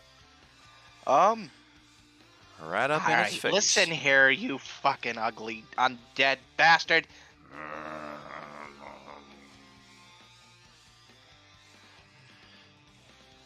That will hit.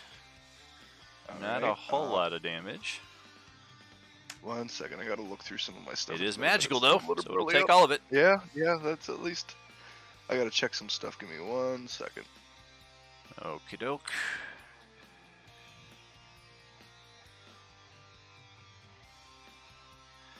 Don't be stealing my coffee. I only got a little bit left, man.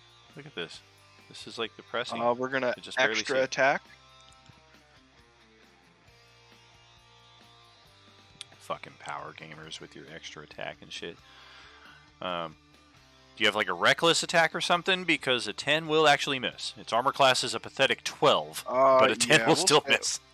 Yeah, we'll recklessly attack then instead. You do have that? Alright. Yeah. So that will both be hits. I'm going to need to roll 2 concentration effects. Let me get the damage first. Anything else? Action surge. Oh, action surge, alright.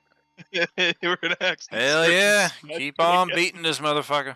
That's what it's there for. And we're still reckless. That will hit. Unfortunate. That'll 12 hit. hits? Yep. Bad. His armor class is a 12. It's pathetic. This thing is meant to stay at range, so that's why it threw the tentacles right there, because it was like, oh crap, they're right here.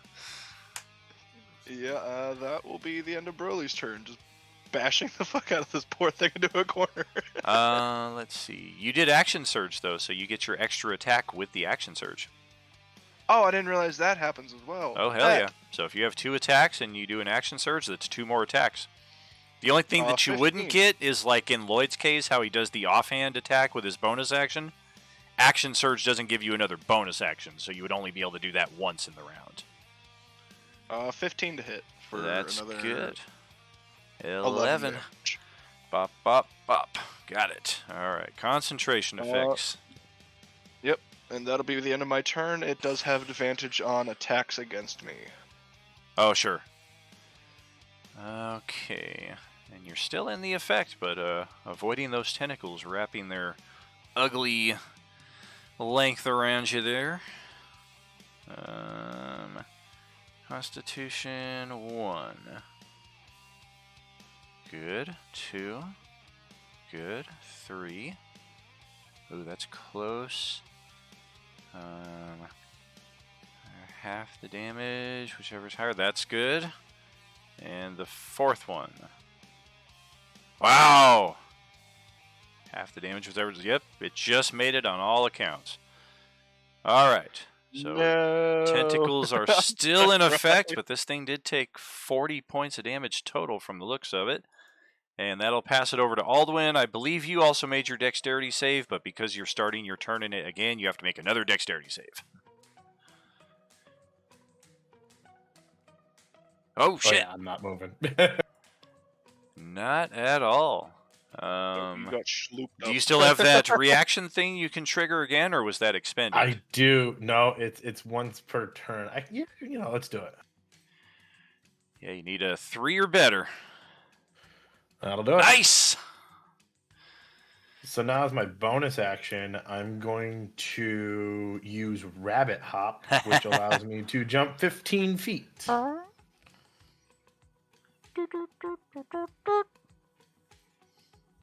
Looks like 2 squares straight southwest. Oh, he's going to hop, skip, and around the corner. Right around the corner, yep. All right. And then as my action, I'm going to use my quarterstaff, my new one. Ooh. Ow! I think that hits. Yeah, by twice as much and then some. So that's 11. Yep. And then a second swing. Okay. I think that might also hit. That's Yep, 12. exactly a hit. Concentration is good. And... Are you one-handing or two-handing this damage? Oh! One-handing. Concentration fizzles. The tentacles are down. Bet. There we go. 3! Oh, and there's the original one. It got dropped in And that that spot. will end my turn. All right. Enzo, the shields are down. Commence all fire on the main reactor. Okay, let's move up so I can see what the hell's been happening. I missed everything. Most of the party did. Your characters standing next to each other there. You have one long character, Artemis Enzo Salvatore. That doesn't sound too bad. It doesn't. His I will- namesake.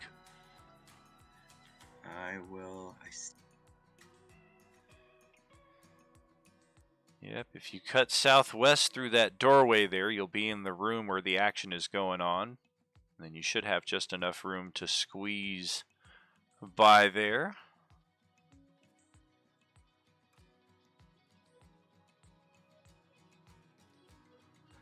Yep. Oh, okay. So there they are. Okay. Yep. All right.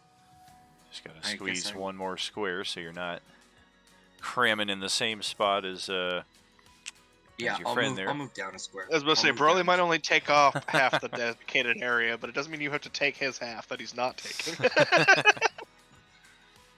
I'll go down a square. All right.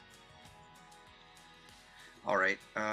Let's do some attacks on the guy that's left. Here we go. That's my alarm that tells me that it's time to press the gift button on the stream. Very cool. Right, poor Sarah. I'm just chilling. I'm smoking. You guys are getting me XP and I don't have to do anything. Okay, let's try this. So I have a hand crossbow attack with my magic hand crossbow. Ow! That's a shot. Then with my extra attack, my blade singer can now use a cantrip instead of one of his attacks. I'll put that up for you, Daniel.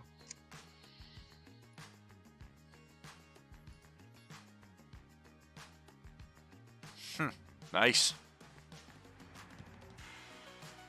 So that'll be 2 Eldritch Blasts. Sweet. Yeah. And oh hell yeah. Can't take too many more of those. This thing is on its last legs. And I'll use my bonus action as another crossbow attack Oh. with my crossbow expert. Oh. Yeah, I think a 31 plus 2 hits. Oh, damn! Oh, the crit wasn't... It's okay. Yeah. 12 points of damage, though. Damn. Just barely hanging on. Very much in the same state that the first one was before it took one final shot.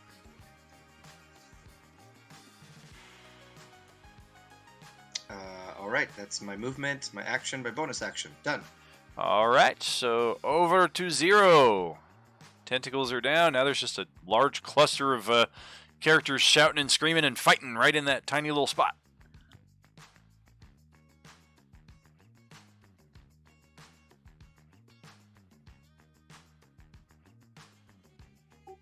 Right, so we'll move down to where green is. And then you attack the zombie with his longbow. If you. Oh, nice.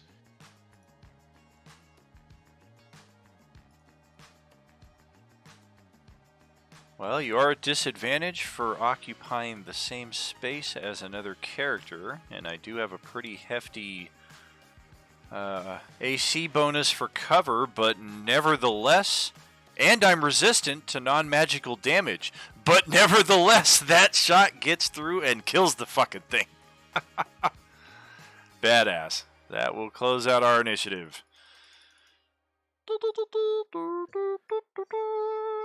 To the next door. I'm gonna start.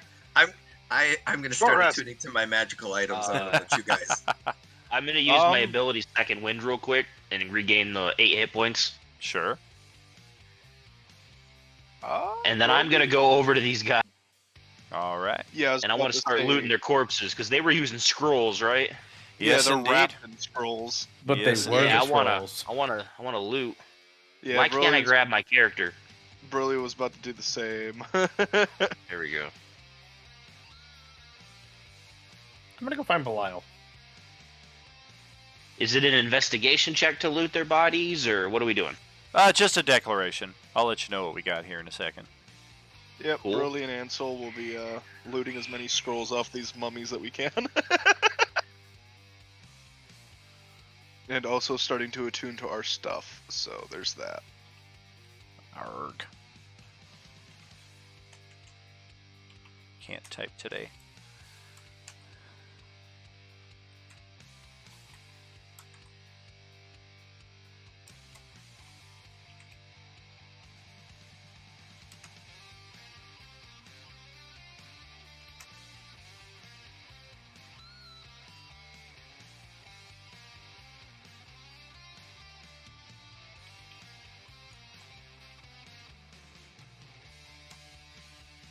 Yeah, I think Broly's gonna do the same Second Wind just to get his health back up. The following scrolls are found. If there's no number after it, there's only one of the most powerful spells in these things' arsenal remaining. One of them had a confusion left, and one of them had a black tentacles left. The other one cast that. Otherwise, that's what's left on their personages as you loot what's left of them. And once the scrolls are removed, the body just kind of desiccates into final dust, like this was all that was holding them together. Nice. Ansel will take one of the Scorching Ray scrolls and one of the Fear scrolls.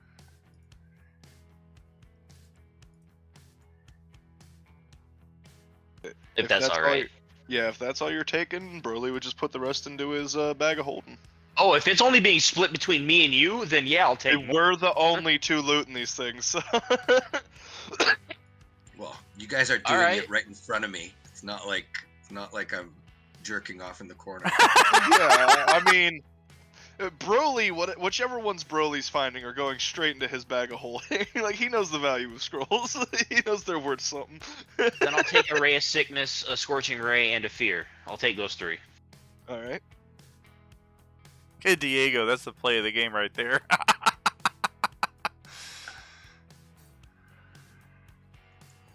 That's fine. They're They can't. You guys can't cast spells, right? So you guys. Oh can take no, them. but Broly. Oh, I'm knows a ranger. I can cast a couple of spells, just not many. Broly just knows they're worth money.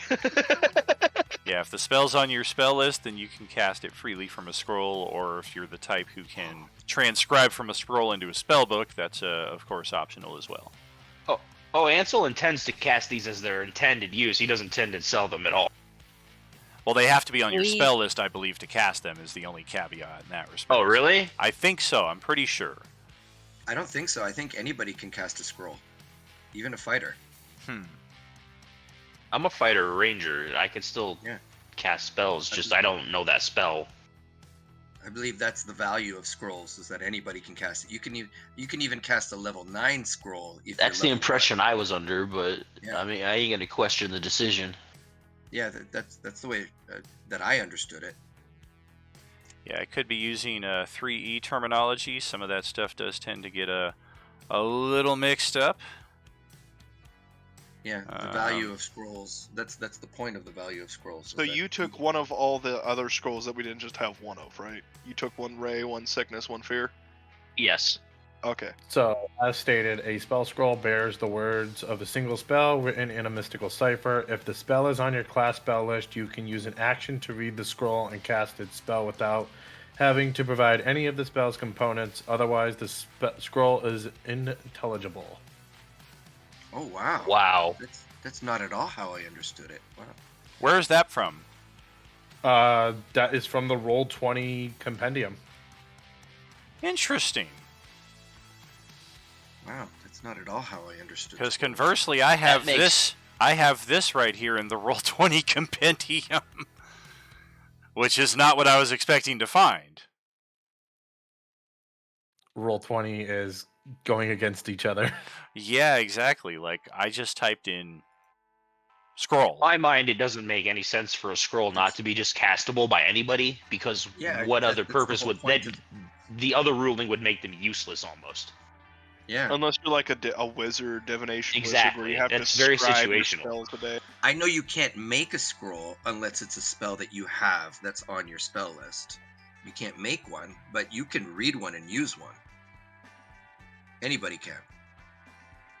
Right, but if you can't read arcane, then what's the point of having a scroll? No, you can read anything. It's. Oh yeah, it's- no, scrolls are just printed in whatever language you choose to. You could have Yeah. a scroll of wish, but if it's in a language you can't understand, then it's just a scroll. That's right. It's in common language.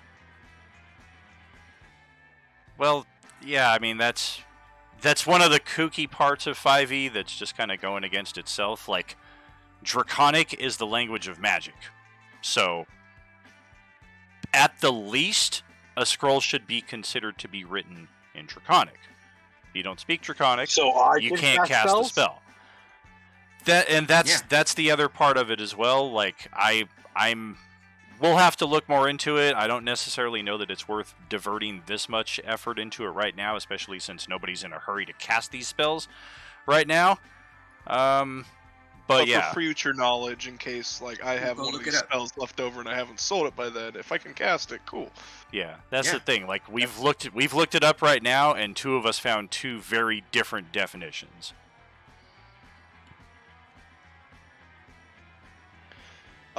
I'm assuming that we're all gonna take a short rest before we explore again to attune to our items and then continue Yeah, exploring. Ansel will not be exploring anymore until we short rest.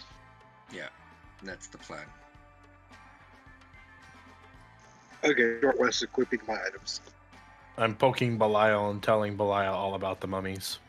See, and then this is just what I found online here briefly, which is fitting with what I know. Like, has to be on your spell list. If it's higher than you can normally cast, you have a chance to cast it. You just have to roll a check. It's not like a first level fighter can find a wish scroll and be like, fucking cha-ching, baby! Like, that's never been my understanding. 10. Yeah. But again, we will certainly I feel look attacked. we I feel will look attacked. more into it.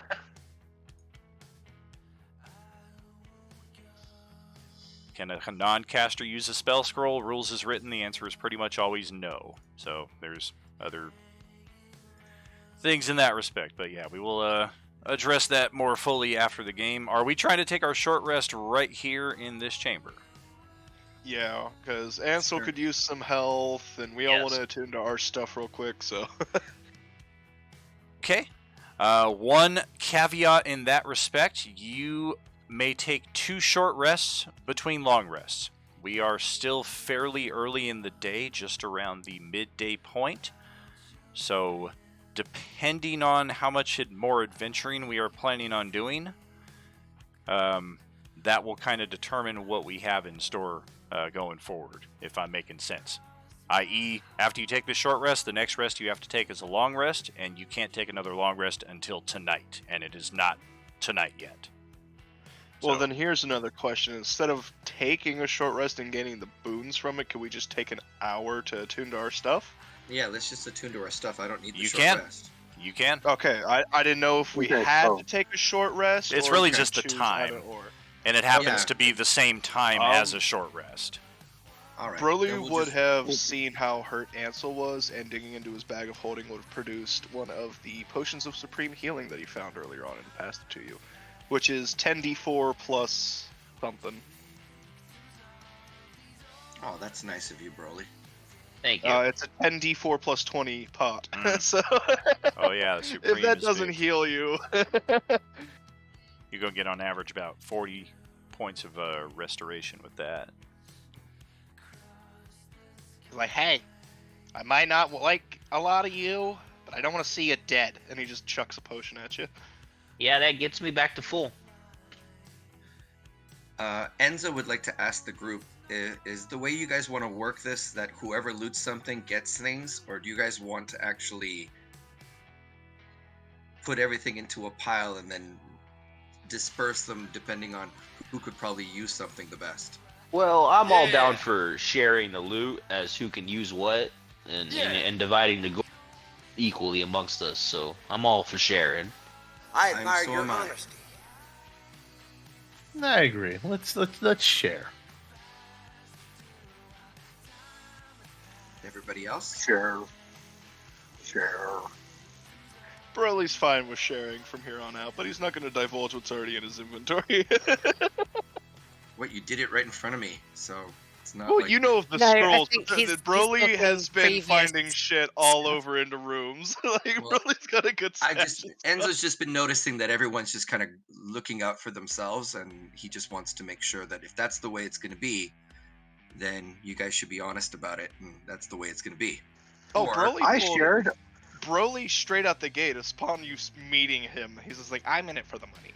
If there's Oh, no I know, money in it, I know. I'm not here. I know, you that's know why I Broly, didn't ask Broly, I if asked he the hasn't entire been group. sharing stuff, like, you know he's got his pockets lined. But if he's sharing No, stuff, I know stuff that, he I know doesn't that. need.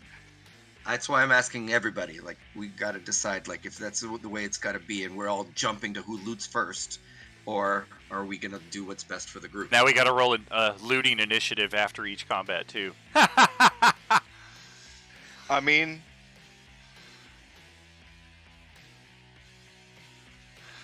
All of a sudden, somebody finds the looting feat. This gives me advantage on my initiative rolls if I'm looting against my own players. So 1 hour passes Okay, so without incident. You attune to your items. Bear in mind there is a 3-item attunement limit per character. If you are not aware of that, you must choose strategically which 3 items you wish to attune to. Beyond that, what's our plan? We have multiple paths that we can take, multiple unlocked doors, 2 blood doors that we have, one of which we kind of know what's on the other side of, off to the northwest, and one here to the east that we have no idea. does I don't Daniel, want to I check need the to- rest of these locked doors. Daniel, I need to do some business with Meridian, but I don't want to stop the game. What you need to do is it depends on how time intensive you're thinking it needs to be. Well, I just don't want to stop the game. So I was wondering if we could do the Meridian thing outside of the game.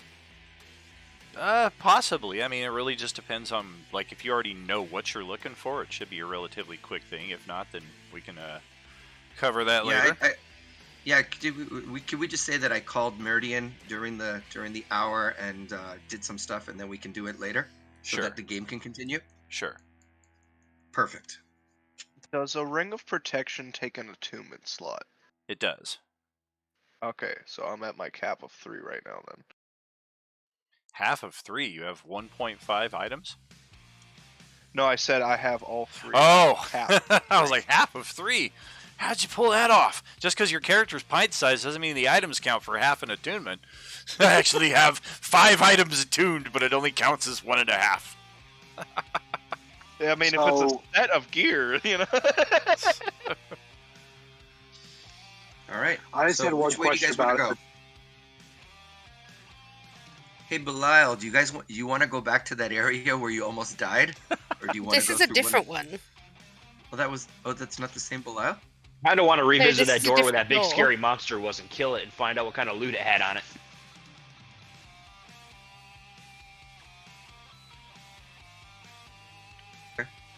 Yeah. No, I am I the could- only one? All right.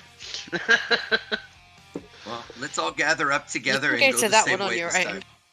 Let's all gather up together. Are we going to the right? I say we check north a bit first. Lord, You want to... while we were reading the books, it seemed that one of these gems we're looking for might have been north of this room, and I just want to take a quick peek. All right, guys. Let's start heading north. Oh, Who are do we want- going northeast or northwest? Because there's North. 2 gems. Yeah, but northeast true. or northwest? I think he just means straight north. The door at the top of the screen. All right, when everybody's ready to proceed, Ansel will open the door, but not before. He learned his lesson. To clarify, oh, I didn't learn shit, but this is a temporary thing. This is a temporary learned moment.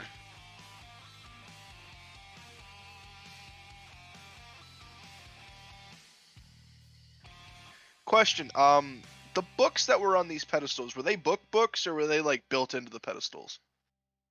They are actual tomes. They're made out of stone. How heavy? They're about 40 pounds per book. Would they fit in a bag of holding without issue? Definitely. Okay, Broly would put it in a book of holding and just literally exclaim, In case we need some instructions later, and there's something else in here. and he would just put them in his bag of holding and go throughout the dungeon, because there's a map in there, and if we get lost, then maps are handy.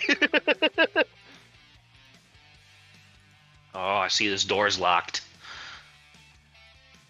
You want to Let's try a get crack picking at it it? then. You start picking it, and if you can't get it, I'll pick it after you. 17. Yeah, damage. right. Nothing doing with that. Oh, man. What a pitiful attempt. All right. 17's All right. not good enough? Okay, I'll let me give a try at it.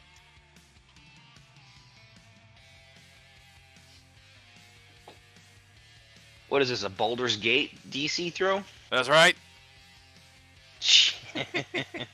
How sturdy does this door look? Very sturdy. In fact, of the non-blood doors, you feel this is the sturdiest of them all.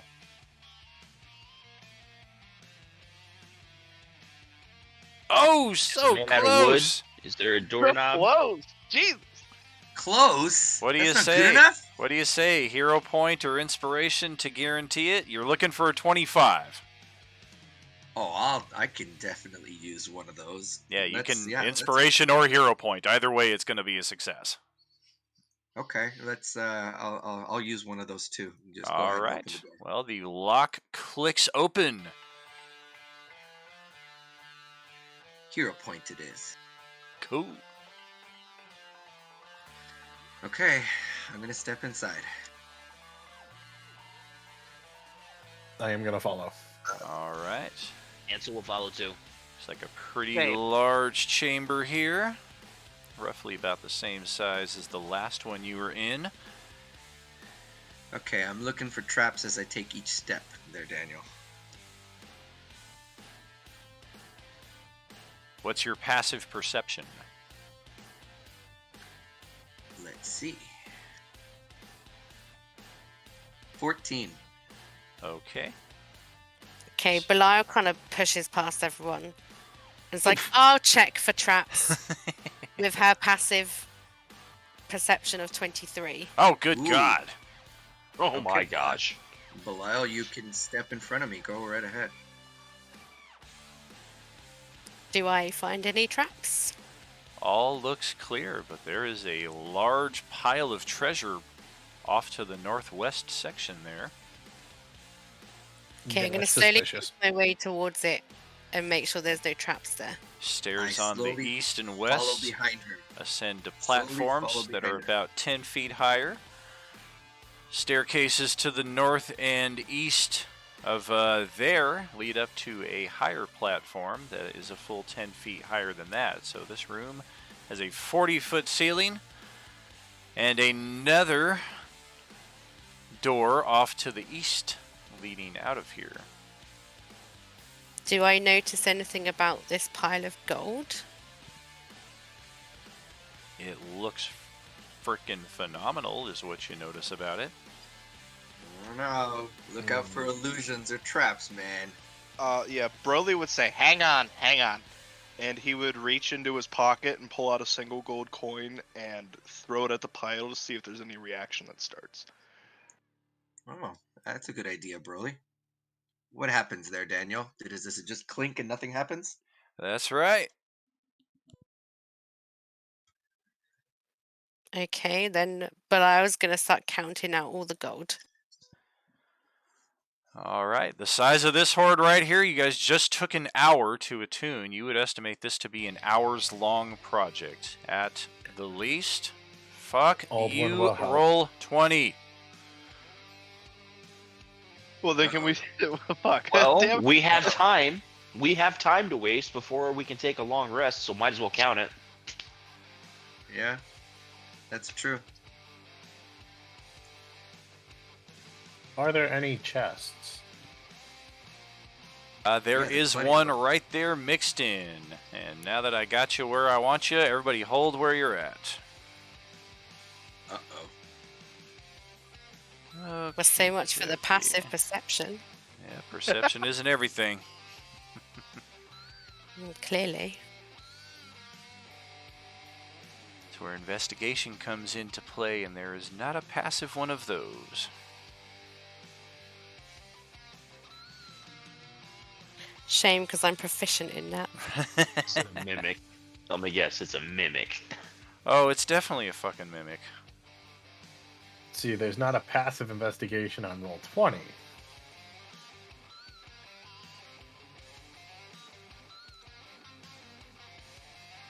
Well, as a general rule, there's not a passive for a lot of skills because expecting the GM to keep track of 25 passive skills for 8 different characters is Rain Man style expectation. Oh no, it disappeared. And it turned into a dragon. holy shit! So we'll The scream. floor was a mimic. Oh yeah, this is a horde mimic, mimicking the shape I was of a horde of joking! treasure. I very I'm honestly- seldom ever use mimics. I'm honestly surprised me throwing the gold coin didn't get it to stir. Oh hell no.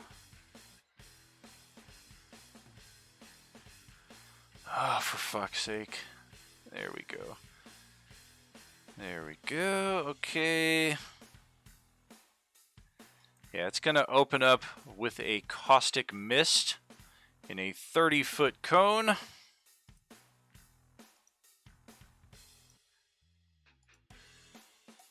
And I think...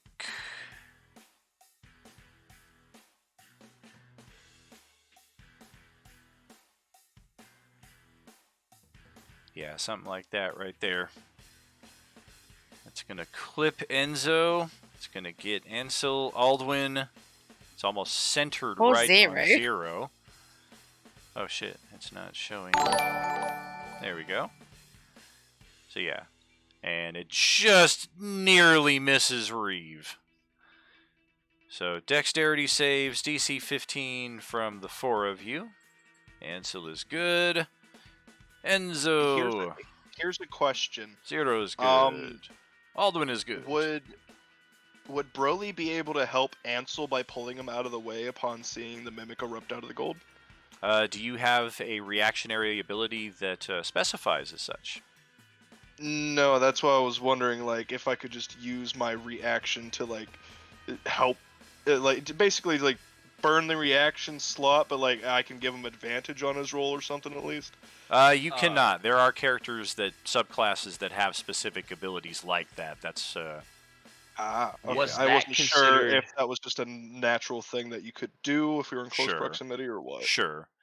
It is not, unfortunately. What were you starting to ask there, Lloyd? I'm sorry, I apologize. Was that considered a surprise round, or is that That would have been a surprise.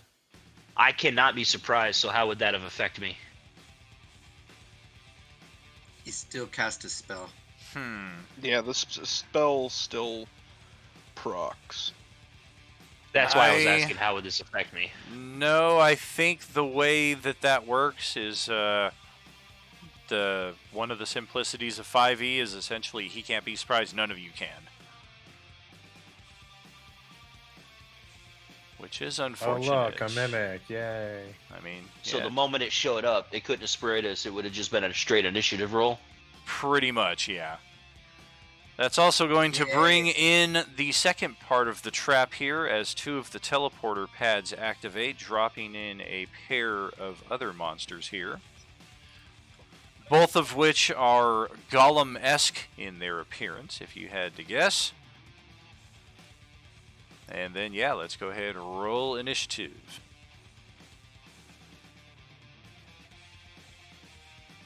Make sure you click your token first.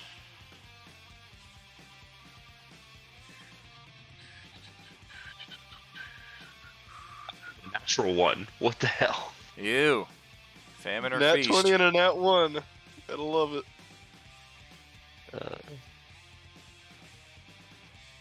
The fact that on a nat 1 you still got a 20, like fuck. No, I got a 13 on a nat one. No, I was talking about Steph G there, like fuck. Oh Jesus.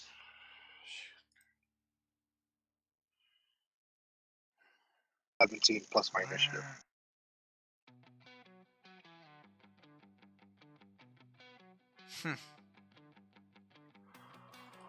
Okay. Man, I have this initiative spell that I've had for like a month and I've never used it. Oh, once. I need to no. use this. Oh boy.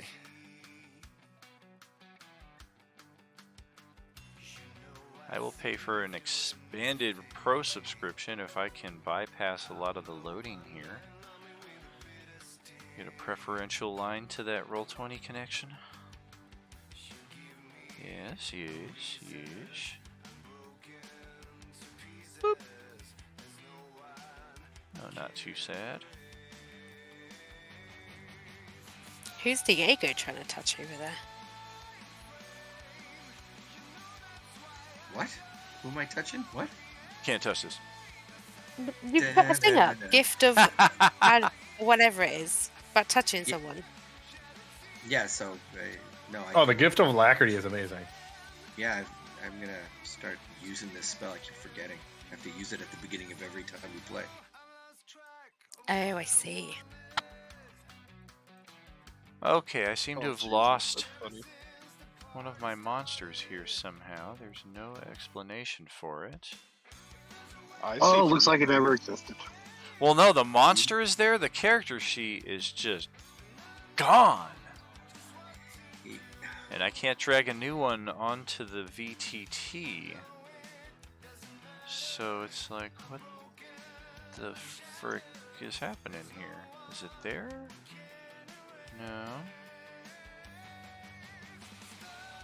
I have to have dragged it to like a different folder or something. Good job on all that prep work there, Daniel. Did I archive it? No.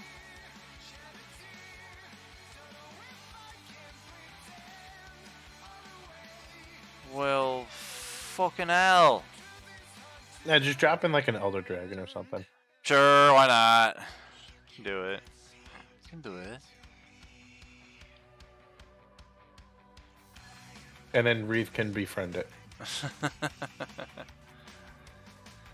Alright, I'm gonna try to quick replace here then, because I can't even, I can't drag a new one. There, Fuck you.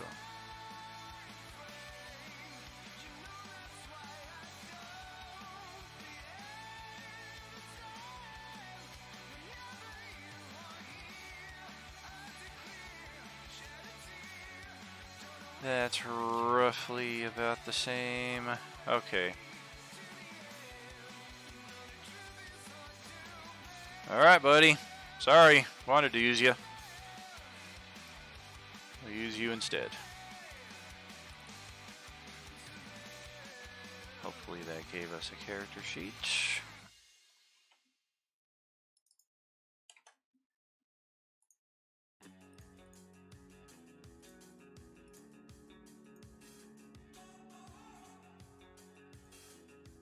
And it did not.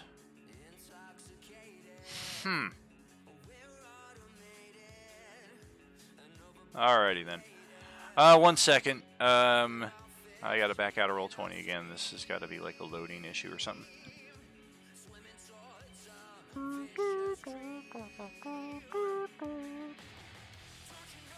So what's everybody most excited to use of their new magic items for this battle? Anybody got something cool? My whip strength out. is now 25 and my AC is 19, so I'm pretty stocky now. I got a stick. Somebody get the stick. The stick, yeah. It's the Dark. bapping stick. Frickin' laser beams on Somebody put a frickin' bell on him. Alright, did I get it? Did I get it? Hello? No. That doesn't help me. Wow.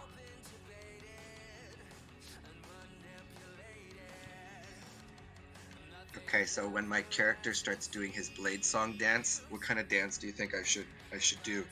I was thinking disco for this. I was thinking the Macarena. Oh, good. Macarena. I was Oh, that's a thinking good the one. same thing. The disco Oh, Ginyu Macarena. Force go. Let's Rick go roll shuffle. Macarena. It's just Alright. the Ginyu Force dance. Oh yeah. The disco do the Macarena. Rick roll shuffle. Oh yeah. Macarena coming right up, boys and girls. I'll just do the Harlem Shake on top of it too. I don't like the way you said that. It's the Truffle Shuffle. Get it right. Oh man, I just watched the Goonies late last night. Early this morning, technically. How does the Goonies hold up when you watch it when you're an adult? Oh, dude, the Goonies I was is very, great. I It was will very always happy. be great. Yeah. Okay, I am not getting any character sheet here, so this is really fucking up my mojo here. Uh-oh. I've had this combat prepped for like, man, I want to say the better part of a year. And somehow one character sheet is missing, and now I cannot drag a new one into play. Okay, so compromise C is to use something I already have. And hopefully this will resolve the Another problem. mummy. We can get on to fight. A little mummy. Oh yeah, right. No more of those fuckers. They don't fit here in Fire this room. squirrels. Fire squirrels. Oh man.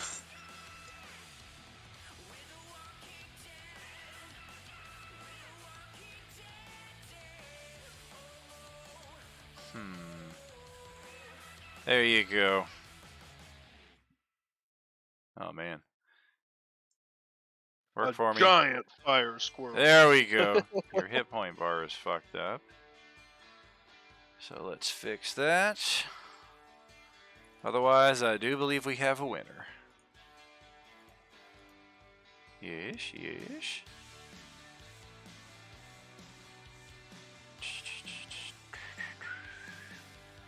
Oh look, Daniel gave us a Digimon. It's Telemon. Garurumon. I love Digimon, man. Alright, all that just to get an 8 initiative with a Steam Golem. So we have before us the Horde Mimic, Your characters having successfully delved into the magical illusion before it tried to reveal itself and catch you all off guard. Ansel said, nope. And we find ourselves in an initiative. Almost simultaneously, the teleport pads have brought us the flail-wielding Silver Surfer, apparently.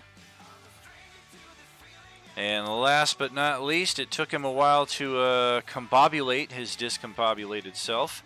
But this rampant steam-spewing large golem is also now a choo-choo-chuga-chugging its way here into the field of play, going almost dead last. So we have 3 foes here to play around with. Broly at the very top of the initiative.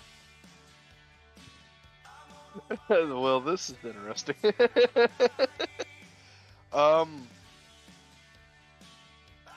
Would Broly have any type of knowledge about what the Steam thing is?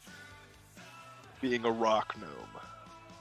It is something that you could potentially spend your action trying to decipher. It is a bit high on the CR and rarity value to be to have anything knowledgeable offhand, aside from that is definitely a construct, and based on the size of it, it is likely very beefy and very strong. And the other attribute that is pretty much common to every golem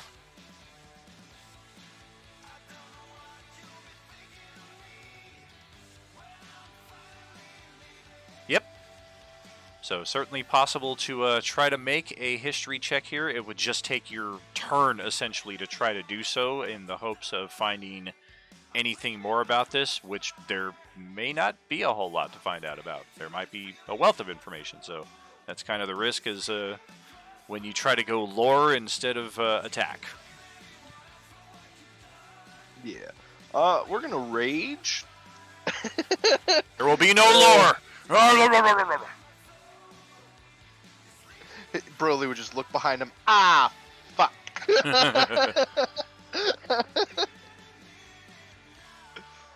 And then we are going to smash, smash. We're going to 1 second reading things.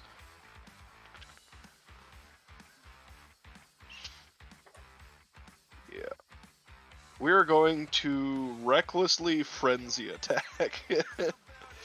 Which basically the frenzy just gives me a bonus action attack if I attack, and reckless gives me advantage on attacks. So we're just gonna smash. Alrighty.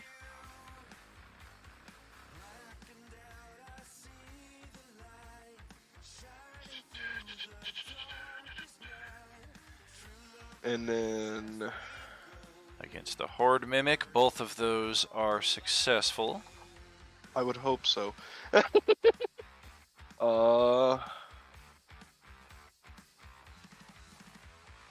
second, I'm reading things again. We're gonna extra attack smash.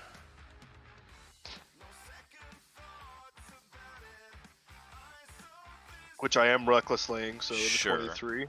Sure. Yeah, good to go on all of that. Okay, do I get a secondary frenzy proc on the extra attack or no? What do you mean? That. Oh, gotcha. Frenzy attacks are for the rounds after you rage because it takes your bonus action to rage, typically.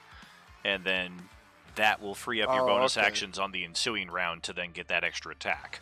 Alright, so if that's the case, then we would have just had... Fuck, 1 second. I gotta figure out, yeah, it would have been bonus action rage. And then attack and extra attack, right?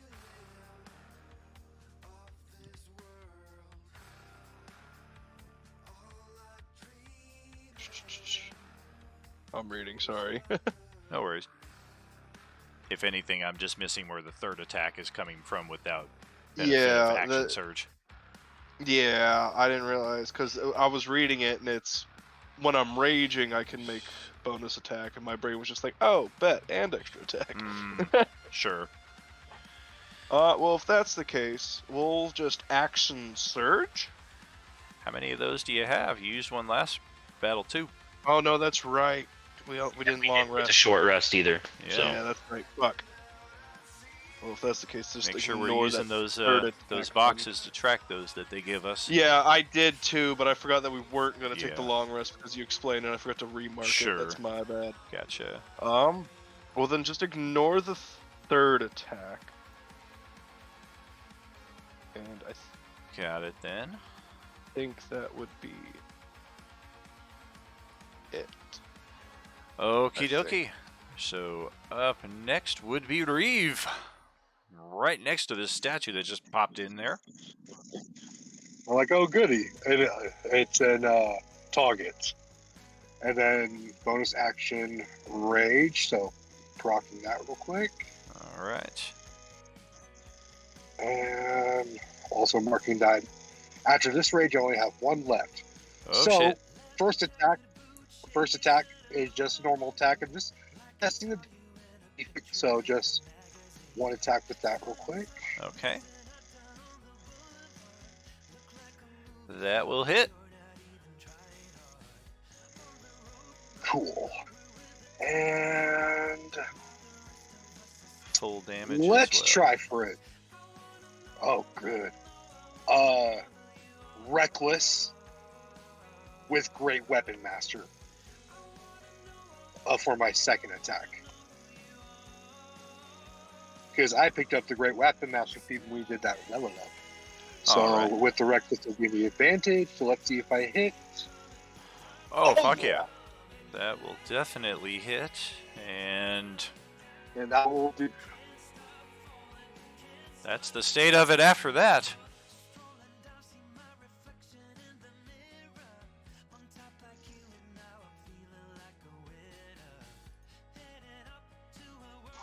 Fuck, I did that much damage. Yeah, this thing does not seem to be my turn. the sturdiest of golems. So yeah, solid strike, nearly destroys it outright with both hits. And the Horde Mimic will now take its attack.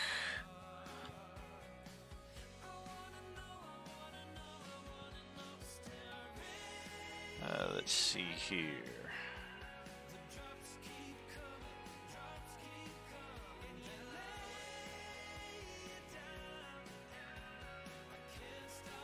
Okay, so this time it will do the same effect, same targets. So Enzo, Aldwin, Ansel, and Aziro.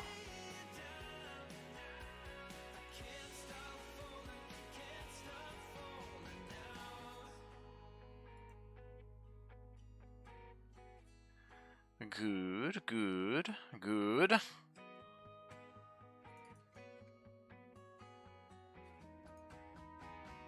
Not so good. I'll use one of my luck points. Okay.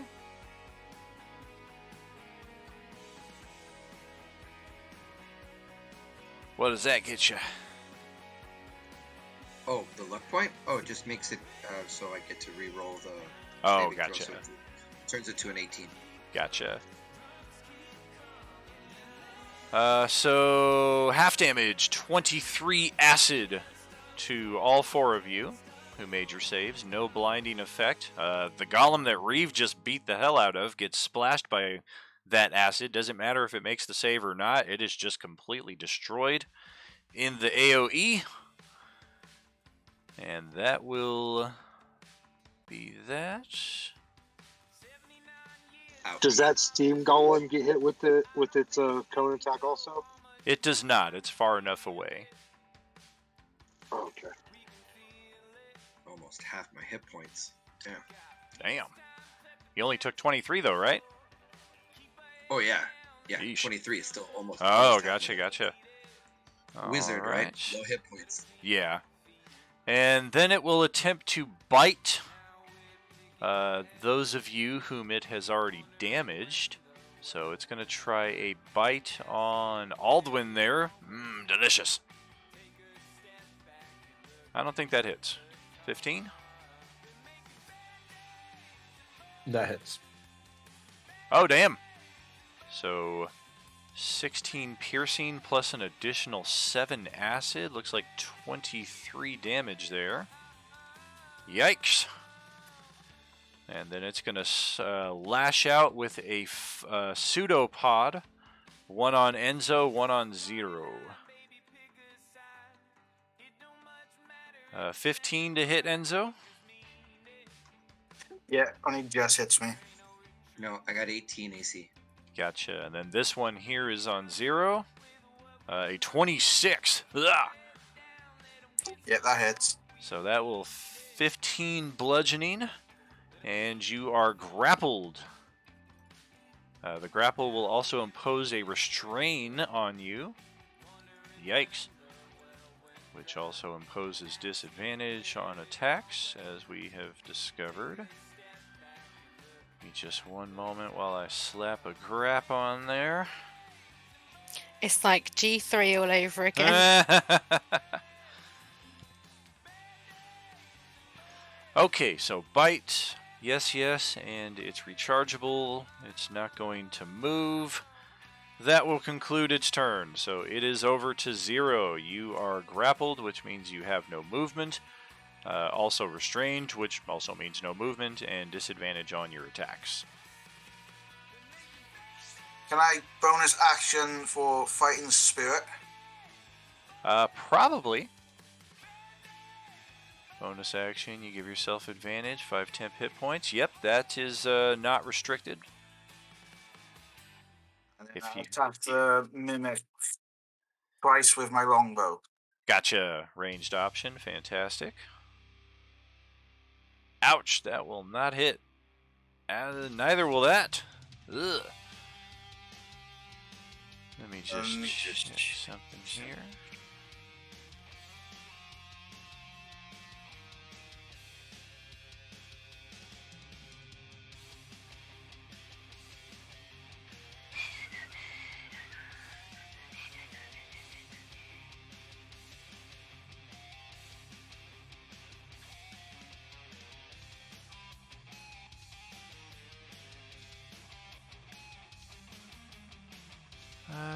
Oh, I gotcha. So you did.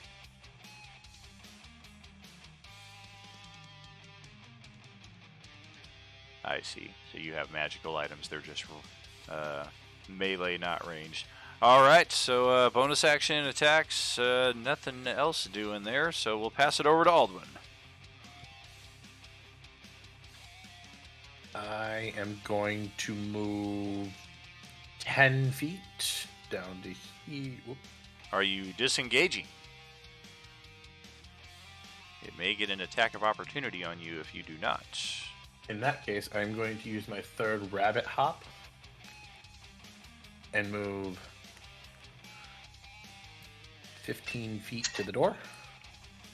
I hear the Mario jumping sound. Right. Boing. Does that remove not. attacks of opportunity? Yes, it does. I gotcha. Okay. And then I'm going to use one of my superior potions. Oh, gotcha. Bonus action. No, this would be my action. The bonus action was rabbit hop. Oh, damn. Okay, gotcha. Yep.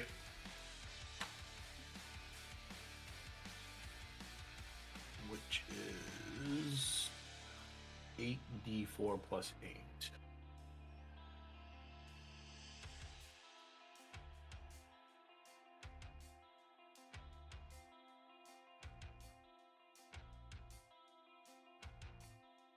So I 20. regain 28, and Yep. that will be the end of my turn. Okay. So that's over to Belial then. Okay. I am going to cast Jeweled Fisher at the mimic. What? What the hell, Bobby?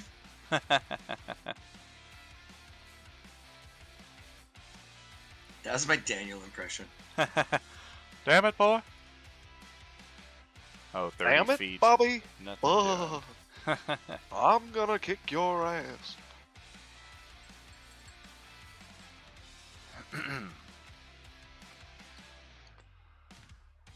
Okie dokie. Gimme. What's that? There we go. What's that? Sarah Jeweled Fisher. What's that? 3-foot line. And up to 100 feet above it. Good God. Creature that fails. Yep. Oh no, it won't be able to fly anymore.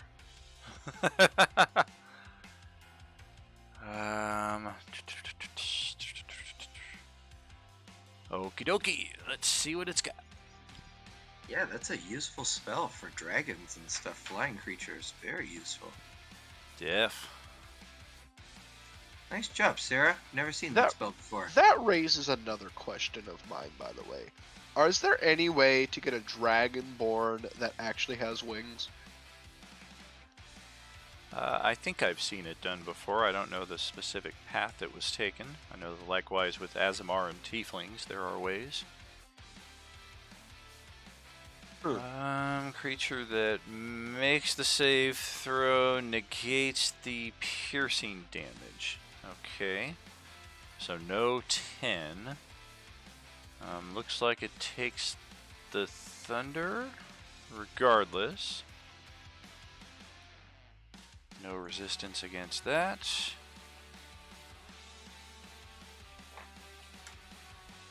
So we got that. It is not impaled though because it did make the save, so ultimately it takes some thunder damage. And anything else? No, that's it. Alrighty. So up next, oh, look at that! The thing is all fucking busted up. What the hell is it gonna do? I know. Give me another one. Yay. And give me another one. Alright, so now they have teleported 2 more of them into play. What the fuck is that?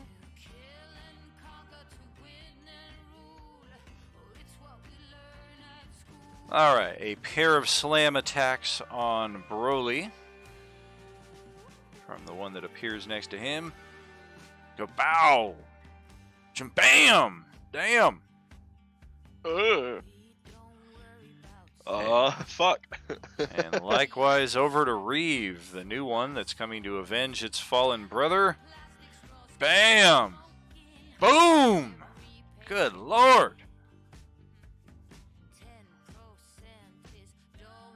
Well, that damage is halved because I'm raging, so that's Oh 8 plus 5 yeah. 15, 7. So 10 damage Yep. is all I took from those attacks. Yep.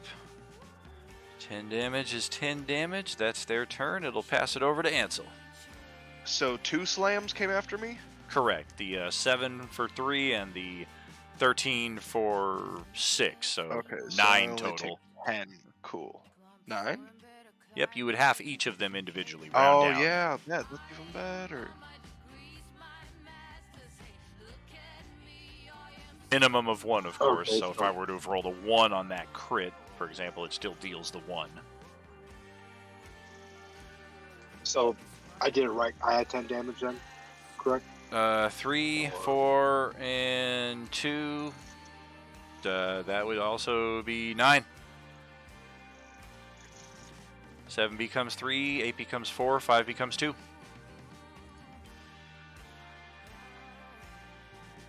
Okay. So, Ansel, what's up? Alright, we are going to... I'm going to step 5 feet this way, Okay.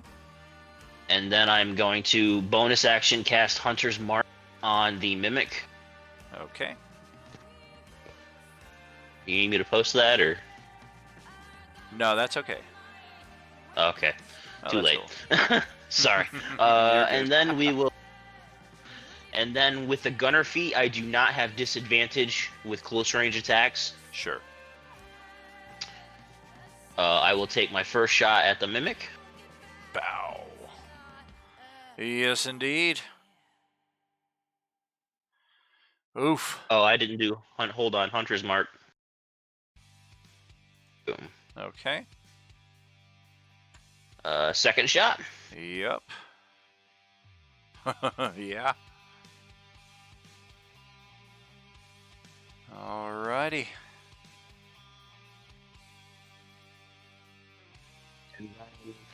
Gloomstalker. Dread Ambusher, I mean.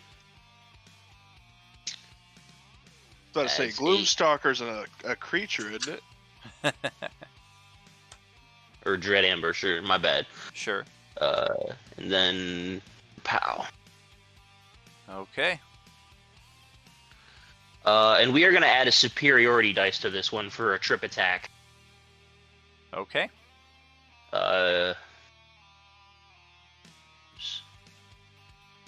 Trip attack.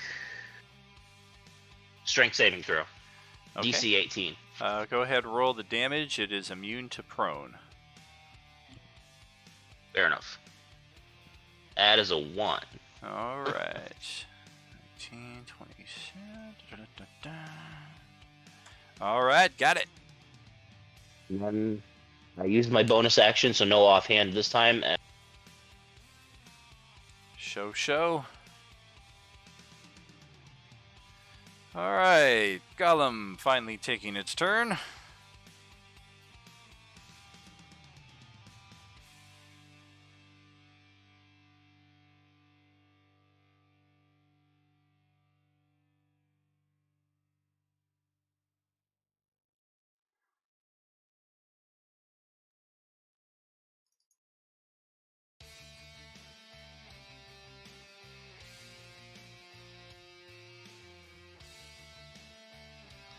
Oh, faux show. This thing will step on down. Step on through.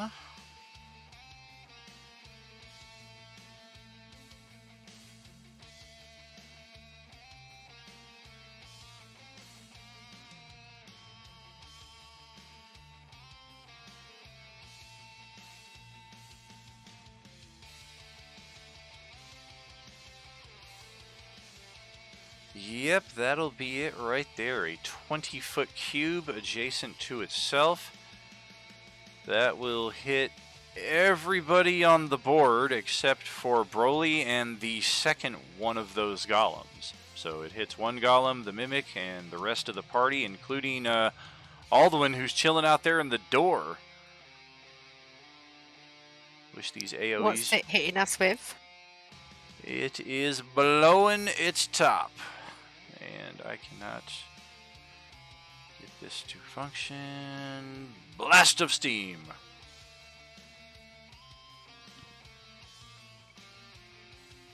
So con saves for everybody in the AoE there. Which is everybody, right? Except Broly. Everybody except Broly and one of the golems. Got it. I made my con save 23. Oh, does that mean the mimic and the the other silver hell yeah. surfer down below have to do this Oh, too? hell yeah. Bad. Yeah. Sometimes the monsters are immune to each other's stuff, but with constructs and stuff, they're not always mindful of each other's personal space. No, they're big dumb machines. They're just told to yeah. destroy. Con for the mimic. Not too bad. Looks like we both failed, though. It looks like Belial and Reeve are the only two that made the save.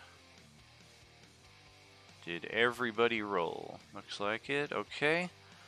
So, fire damage is essentially what this comes out to be with the steam effect.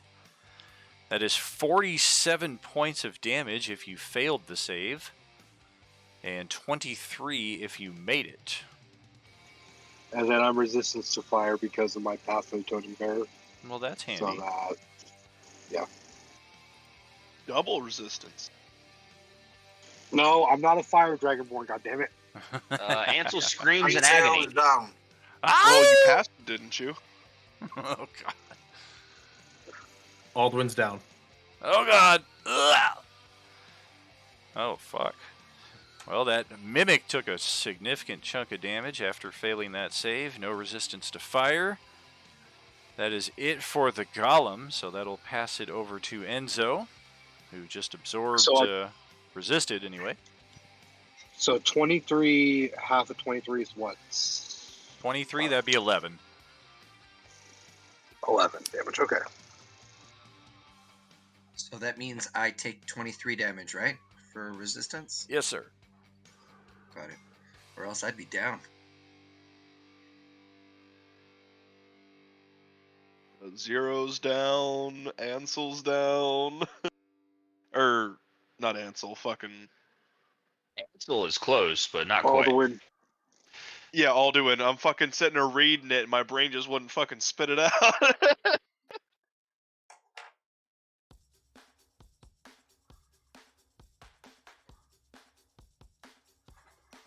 All Glad right. I didn't get hit by that.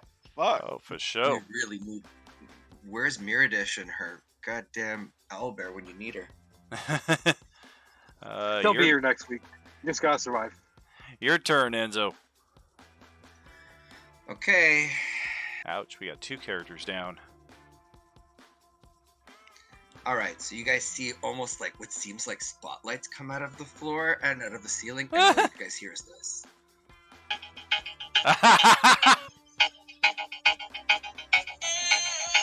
You gotta get your copyright taken down.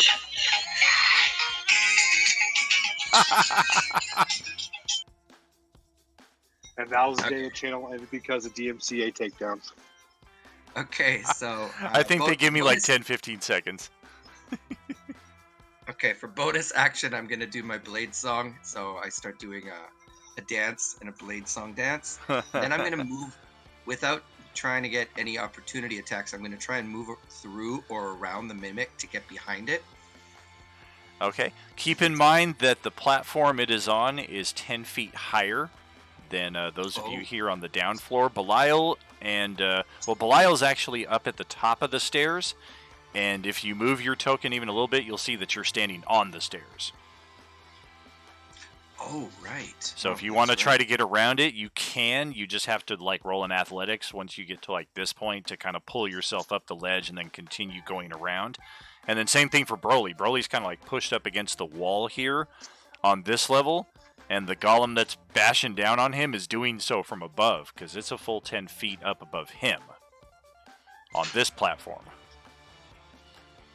I was wondering where fucking Enzio's fucking token went. I haven't seen it in a while. So I have 40 feet movement. Am I gonna make it, Daniel, around it? 10, 15, 25, 35, 40. If you make your athletics check or acrobatics check to ascend the wall right here, 40 feet will get you exactly to this staircase. Okay, that's it. That's as far as I'll get. Okay. All right, then. No, I'm going to stay where I am then. Okay, I'll stay where I am for now. I won't bother with that. Try. Okay. Okay, I am going to attack it with my... I'm going to attack it with my crossbow first. Okay. That's a hit. Okay, so attack it with my crossbow first. Then I'm going to use my second attack to attack it with Eldritch Blast. All right.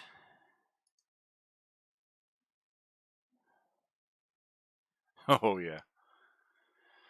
Def 18. All right. Solid strikes just outside of melee range. And that's as much as I can do. All right, so Broly pinched in between these two things. Yeah.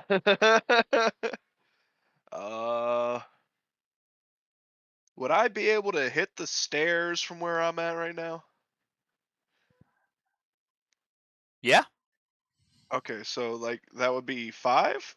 it would be 10 Or because you have to kind of slide okay, around the pillar and like trying to squeeze by the thing's space or kind of going up and over the platform there. It's 10 feet, but you can still do it. okay, yeah, that's what I was wondering. All right, does that provoke the mimic's attack of opportunity, or am I still and it's am I still safe from it? It would not provoke the mimic, but it would provoke the other golem. Okay, So 1 second while it takes a slam. Da-ba-da. Ow! oh wow, whole 3 bludgeoning. Bonk.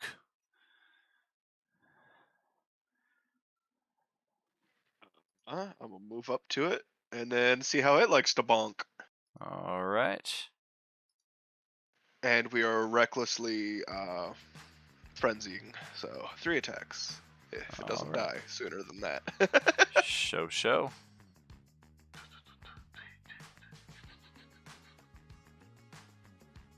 Okay. Solid strike. Beating it down. Attack number 2. And same as the first. Just has less health on that side of it. Yeah, 1 second. I thought I had something that increased my crit range, but I might be wrong. I might not have it yet. No, I don't have it yet. Okay, so yeah, that's just that. How rough is this thing looking after 2 smacks? Oh, it's you should just barely be able to see what's left of its health bar right here. Oh, for me, it's still. Oh, I was smacking the golem up top. Oops. I wasn't attacking the mimic. I was attacking Silver Surfer up top. That's why I moved up there. All right, 1 second. Oh no, you're fine. That was my bad. I should have stated better.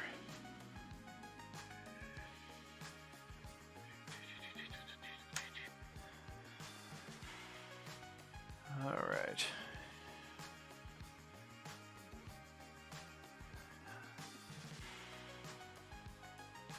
I was wondering why its health bar wasn't changing. There we go. Yeah, that's better. Oh, it's almost dead. It's almost dead. Almost. Damn it. All right, we'll club it down. Yep, that'll do it. And then I'll just move back down. Okay, for the doke. mimic. All right, so over to Reeve. There was another one there at full health, but it got blasted by that steam golem on the other side. I got 2 choices. Because it takes a full action to... Is it a bonus action to give someone a potion, or... Yes, It's a bonus action? it is. Oh, fuck yeah. So I got 40 feet of movement, so... I will... Uh-oh. Did this mess up? Nope. Maybe. I'll move down here, and I will give Aldwin a... let me see what potions I got here. I'll give him a potion of greater healing. So that's let's see here. 4d4 plus 4 hit points for them, so they can roll that. All right. Johnny B, 4 die 4, 14.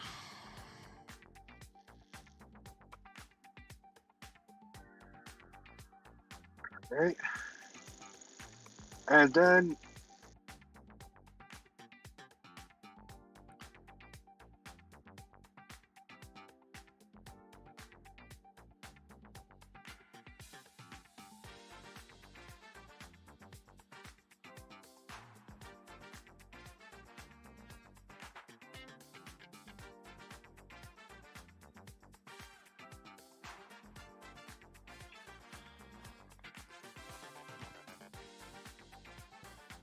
solid strike there.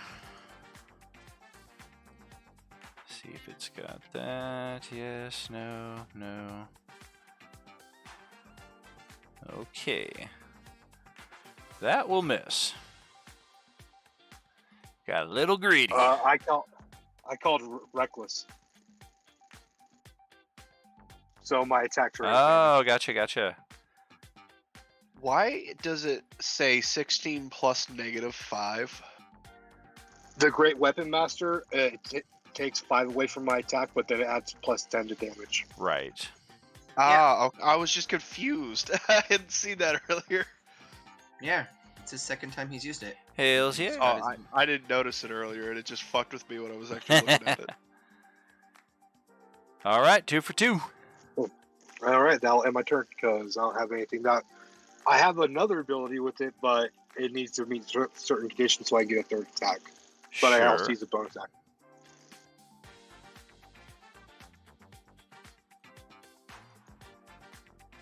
Okay, so the mimic will.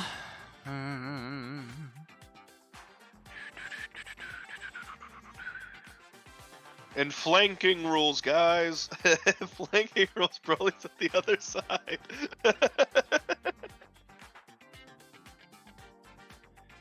Well, it's going to let go of Zero with the pseudopod that it's got wrapped around him. And send one of those in Enzo's direction. 19 to hit.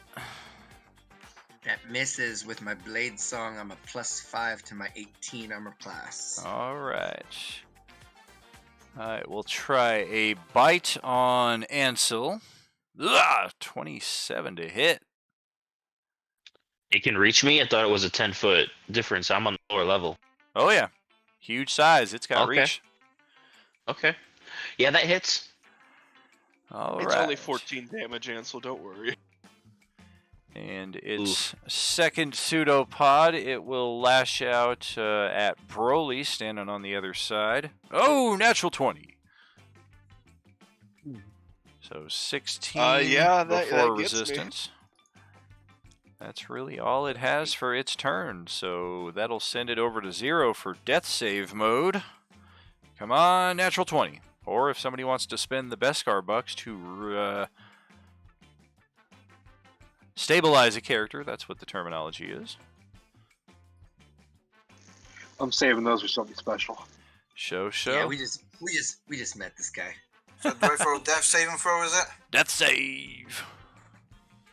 Natural 20. Oh, 1 up, 0 down. So that's how we'll use these to track that on the token.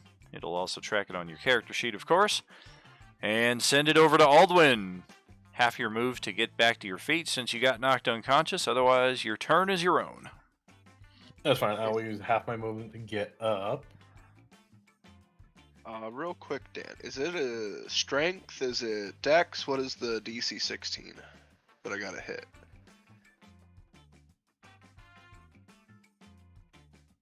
It's a grapple check, so it's rolled on your turn, and it's either or. You're essentially spending an attack to try to break free of the grapple. Once it hits you, the grapple is there, and then there until it releases, or it dies, or until you spend an action to break out.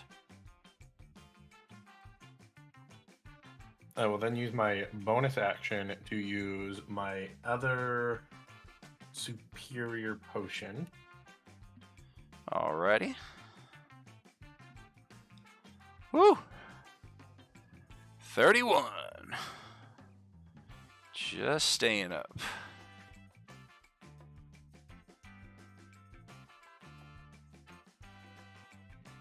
And then I'm going to use 10 feet of movement to go on the other... Nope. That one's dead.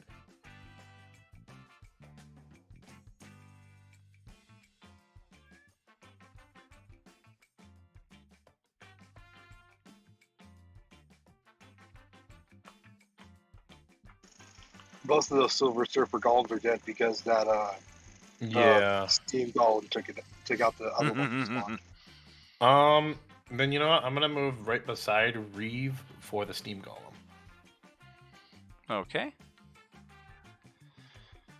And then for my action, I'm gonna use 2 quarterstaff attacks with my new quarterstaff. Alrighty. Oh! Got a +9 to hit. How do you miss? You needed all you need is a 9 or better on the D20. Its AC is an 18. It's got a high AC. Second attack. But totally doable. There we go. Natural 20. And make up for that That missed makes attack. up for it. Yeah, dude. Yeah, Alright. damn it. And then let's see. How come you can't see the damage? He's Not rolling able to off damage of D&D Beyond, so I think he's doing Yeah. it separate. Yep. Ah, And so that's 8 damage Let's for see. the one-handed. And that will end don't my you have turn. to add the crit? Gotcha. Don't you have to? No, do the that's crit? It is with that, it looks like. Oh, wow. That was 8 damage with the crit? It no, looks- it was 1d6 plus 6. So probably not. You probably have to do So the it's probably crit 16. damage. Yeah, if we just got double at 16. Gotcha. Yeah, for some reason it did not double that. All right. Yeah. Got it. Yeah, because I was about to say, like, fuck, that was some shit damage. And that is the end of my turn. Doubled? Yeah. All right. Sarah, that's over to you.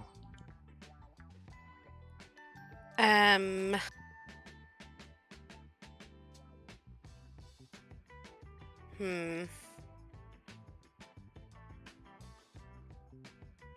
Hey, watch where you're pointing at. It's no. That's what I was trying to figure out. Like, if I cast it for myself, then you should be. Well, the first space is the one in front of you. It doesn't start from your token. It starts from the one in front of you. So if it's a 15-foot range, that's a dope. I mean, it's only a little bit of fire damage. Is it at least a dex You're- base? You're aiming at the wrong barbarian for fire damage. It is a dex base, yeah. Okay, I have advantage on those. Let's roll. Okay. Let it rip. Okay, let's go. Wow. Before today, I think 90% of all my damage has come from Sarah. Okay, so I am going to. Oh shit! Hold on. She's gonna max cast it, double cast it. No. I'm gonna cast Burning Hands.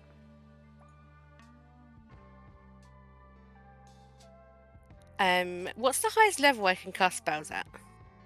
Whatever your highest level What- spell whatever slot your you highest- have. Yeah. As What's long as your the highest- spell lets you upcast it. Yeah, at your level, What's the it's highest likely level to spell be you've got? maybe level 3, maybe 4. Okay, well I'm gonna cast Burning Hands at level 4. All right. When you cast it, it should ask you what level you want to cast it at.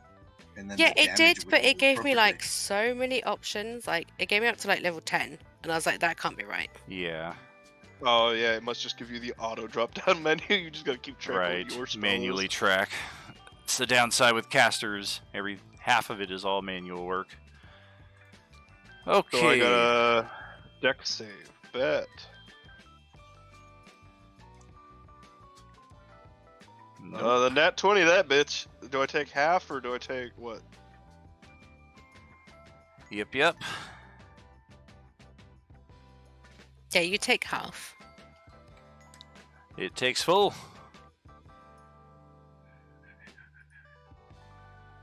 Yay! Good job, Sarah. So that's 20 damage total coming from it? Correct. So 10 on half. Okay. All right. Anything else there? Can I throw a potion to someone else? You want to pull a Baldur's Gate? Yeah. I'm about to say, Kingdom Hearts did it first. Sora just throws those bitches in the air to use them, okay? You can just feed a potion to me. I'm next to you. Well, yeah, but I was thinking like Zero's dying. Oh, that's what you meant. You're trying to get 0 up. No, Correct. Unfortunately, Yeah. do you have healing word or a spell that can No, get him up? I'm a necromancer. Oh, then no. Then no, you can't throw potions I'm and not. get people up. I'm not Baldur's Gate. sacrificing half my health here.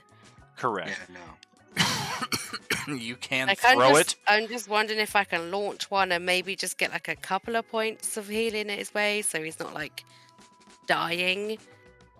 The potions can be thrown, but not as a bonus action. It would follow the same terminology as a thrown weapon. Right. Okay. Then I'll end my turn. All right. So over to Ansel. Oh boy. First we're going to drink Supreme Healing. All right. That is 10d4 plus 20, I believe. It is. 40 health. Thank God. Just in enough time for the steam golem to do it again. No. It might. Alright, now we're gonna take our attacks at the mimic. Alrighty. Yep. Hunter's Mark is still active. Wait a minute, I took steam damage, right? Mm-hmm. I didn't roll a concentration Oh, gotcha. save. Be 23 points of damage, so I think the DC is 12.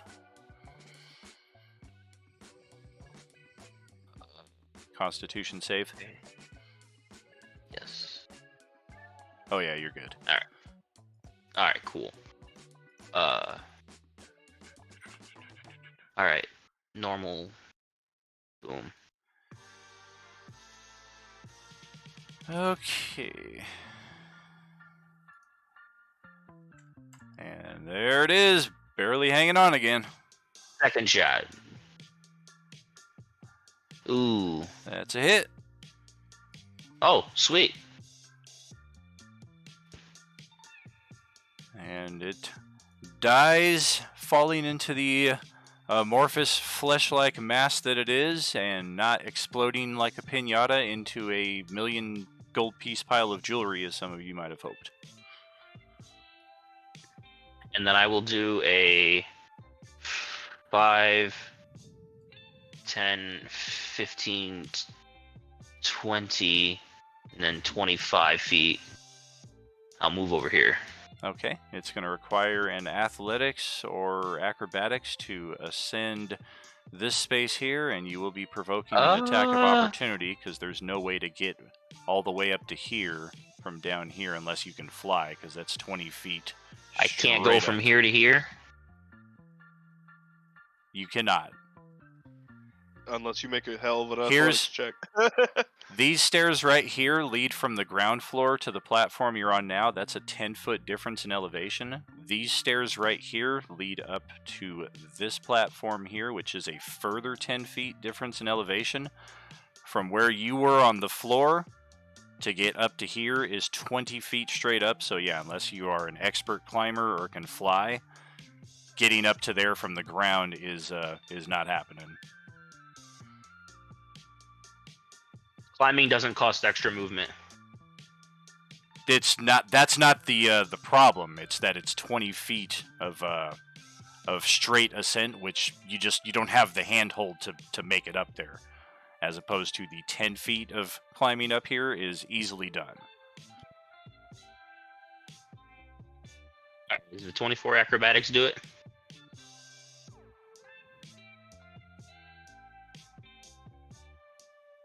It does not. Wow. What was the So last where am time I you then? saw fucking somebody do a 20-foot vertical? Exactly. It's just one of those things that there's no point in rolling because there are ways to climb 20 feet, but it requires like you're a simian creature with a natural climbing speed, or you can misty step, or you can fly. Those of us with just normal escalation, 20 feet is just impossible. Especially somebody of burly So- stature. Am I just stuck right here then? Like on the ground? if you don't want to provoke the attack of opportunity. If you want to, in fact, get up there, you can easily do so, but you will provoke an AOO.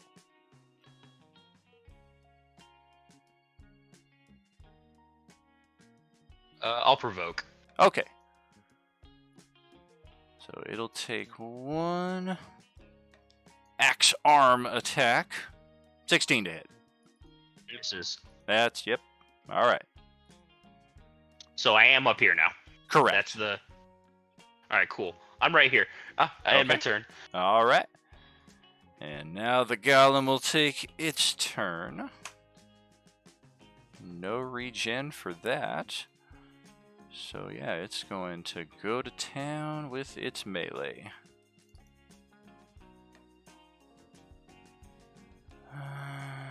Sure. One slice on Reeve. A 28 to strike for 18. So 9 damage. Yep. And a second swing at Aldwin standing next to him, a 16 to hit. For 21 slashing.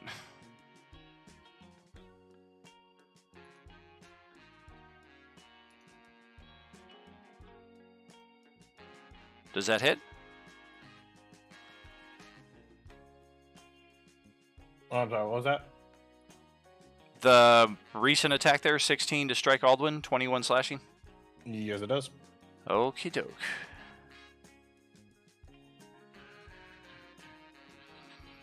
Poor Alduin, you need an AC booster, buddy. Okay, that is it for the Steam Golem, and taking our final turn of the session today, Enzo, go right ahead. Okay, I'm going to move one step off the stairs so that Belial can come down after me.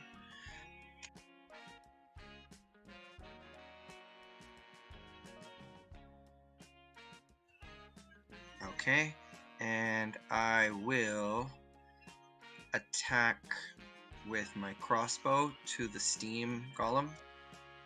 Sure.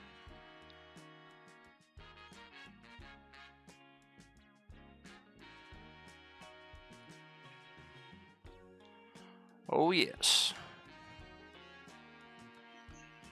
Okay, then I'll use my second attack to do an Eldritch Blast attack.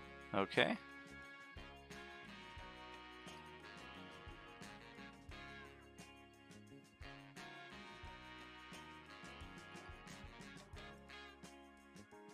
A miss and a hit.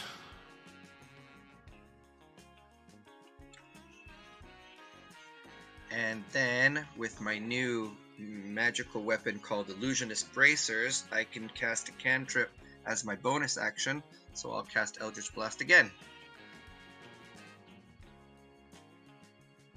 Wow. Oh, that's kind of broken. I like it. Extremely broken. I don't like it. 2 30. nat 20s, All right. 3 in a row. God damn. Say it again. I don't like it. I really don't. That is broken. All right. Well, here's a got question it. for you, Dan. Instead of finishing off here, can we just finish the combat real quick? That way we don't have to worry about the turn order and everything. I would like to, but that could easily take us another half an hour. And I unfortunately don't have that kind of time. I have to go back to the hospital, so I do have to close it out here. Make sure to track the turn order, and we will catch you Tuesday night for J-Man's campaign, returning against the Serpent. Its first stream here of 2024. Oh, look, I didn't set this up correctly here, so that, yes, there we go. There I am. And yeah, thank you, friends, for being here today, and great session. A couple things that we need to check into, namely the spell scroll debacle that we seem to have differing rulings on across the board almost, and then now a new magic item that just seems, if I were to put a poll and ask you if as a warlock would you select this item, question, does that item require attunement? It does. There is that, Illusionist so bracers. a little balance in that respect. So, yeah. To finish the second part of the question, if I were to ask anybody playing a Warlock, would you select this item? I have a feeling most would say yes. But definitely worth exploring later on down the line. Tuesday night, we will catch you back here, friends, 6 p.m. Pacific. Have a great rest of your weekend. We will catch you next time. Are you with us? Darn, I thought that would kill the guy and then the See ya. battle would be over. I love Great Weapon Masters so much. Bye, everybody. Also, turn order is in Sunday G1. Okay.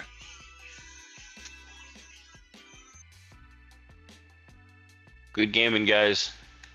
Everybody have a good one. Yeah, Go, guys.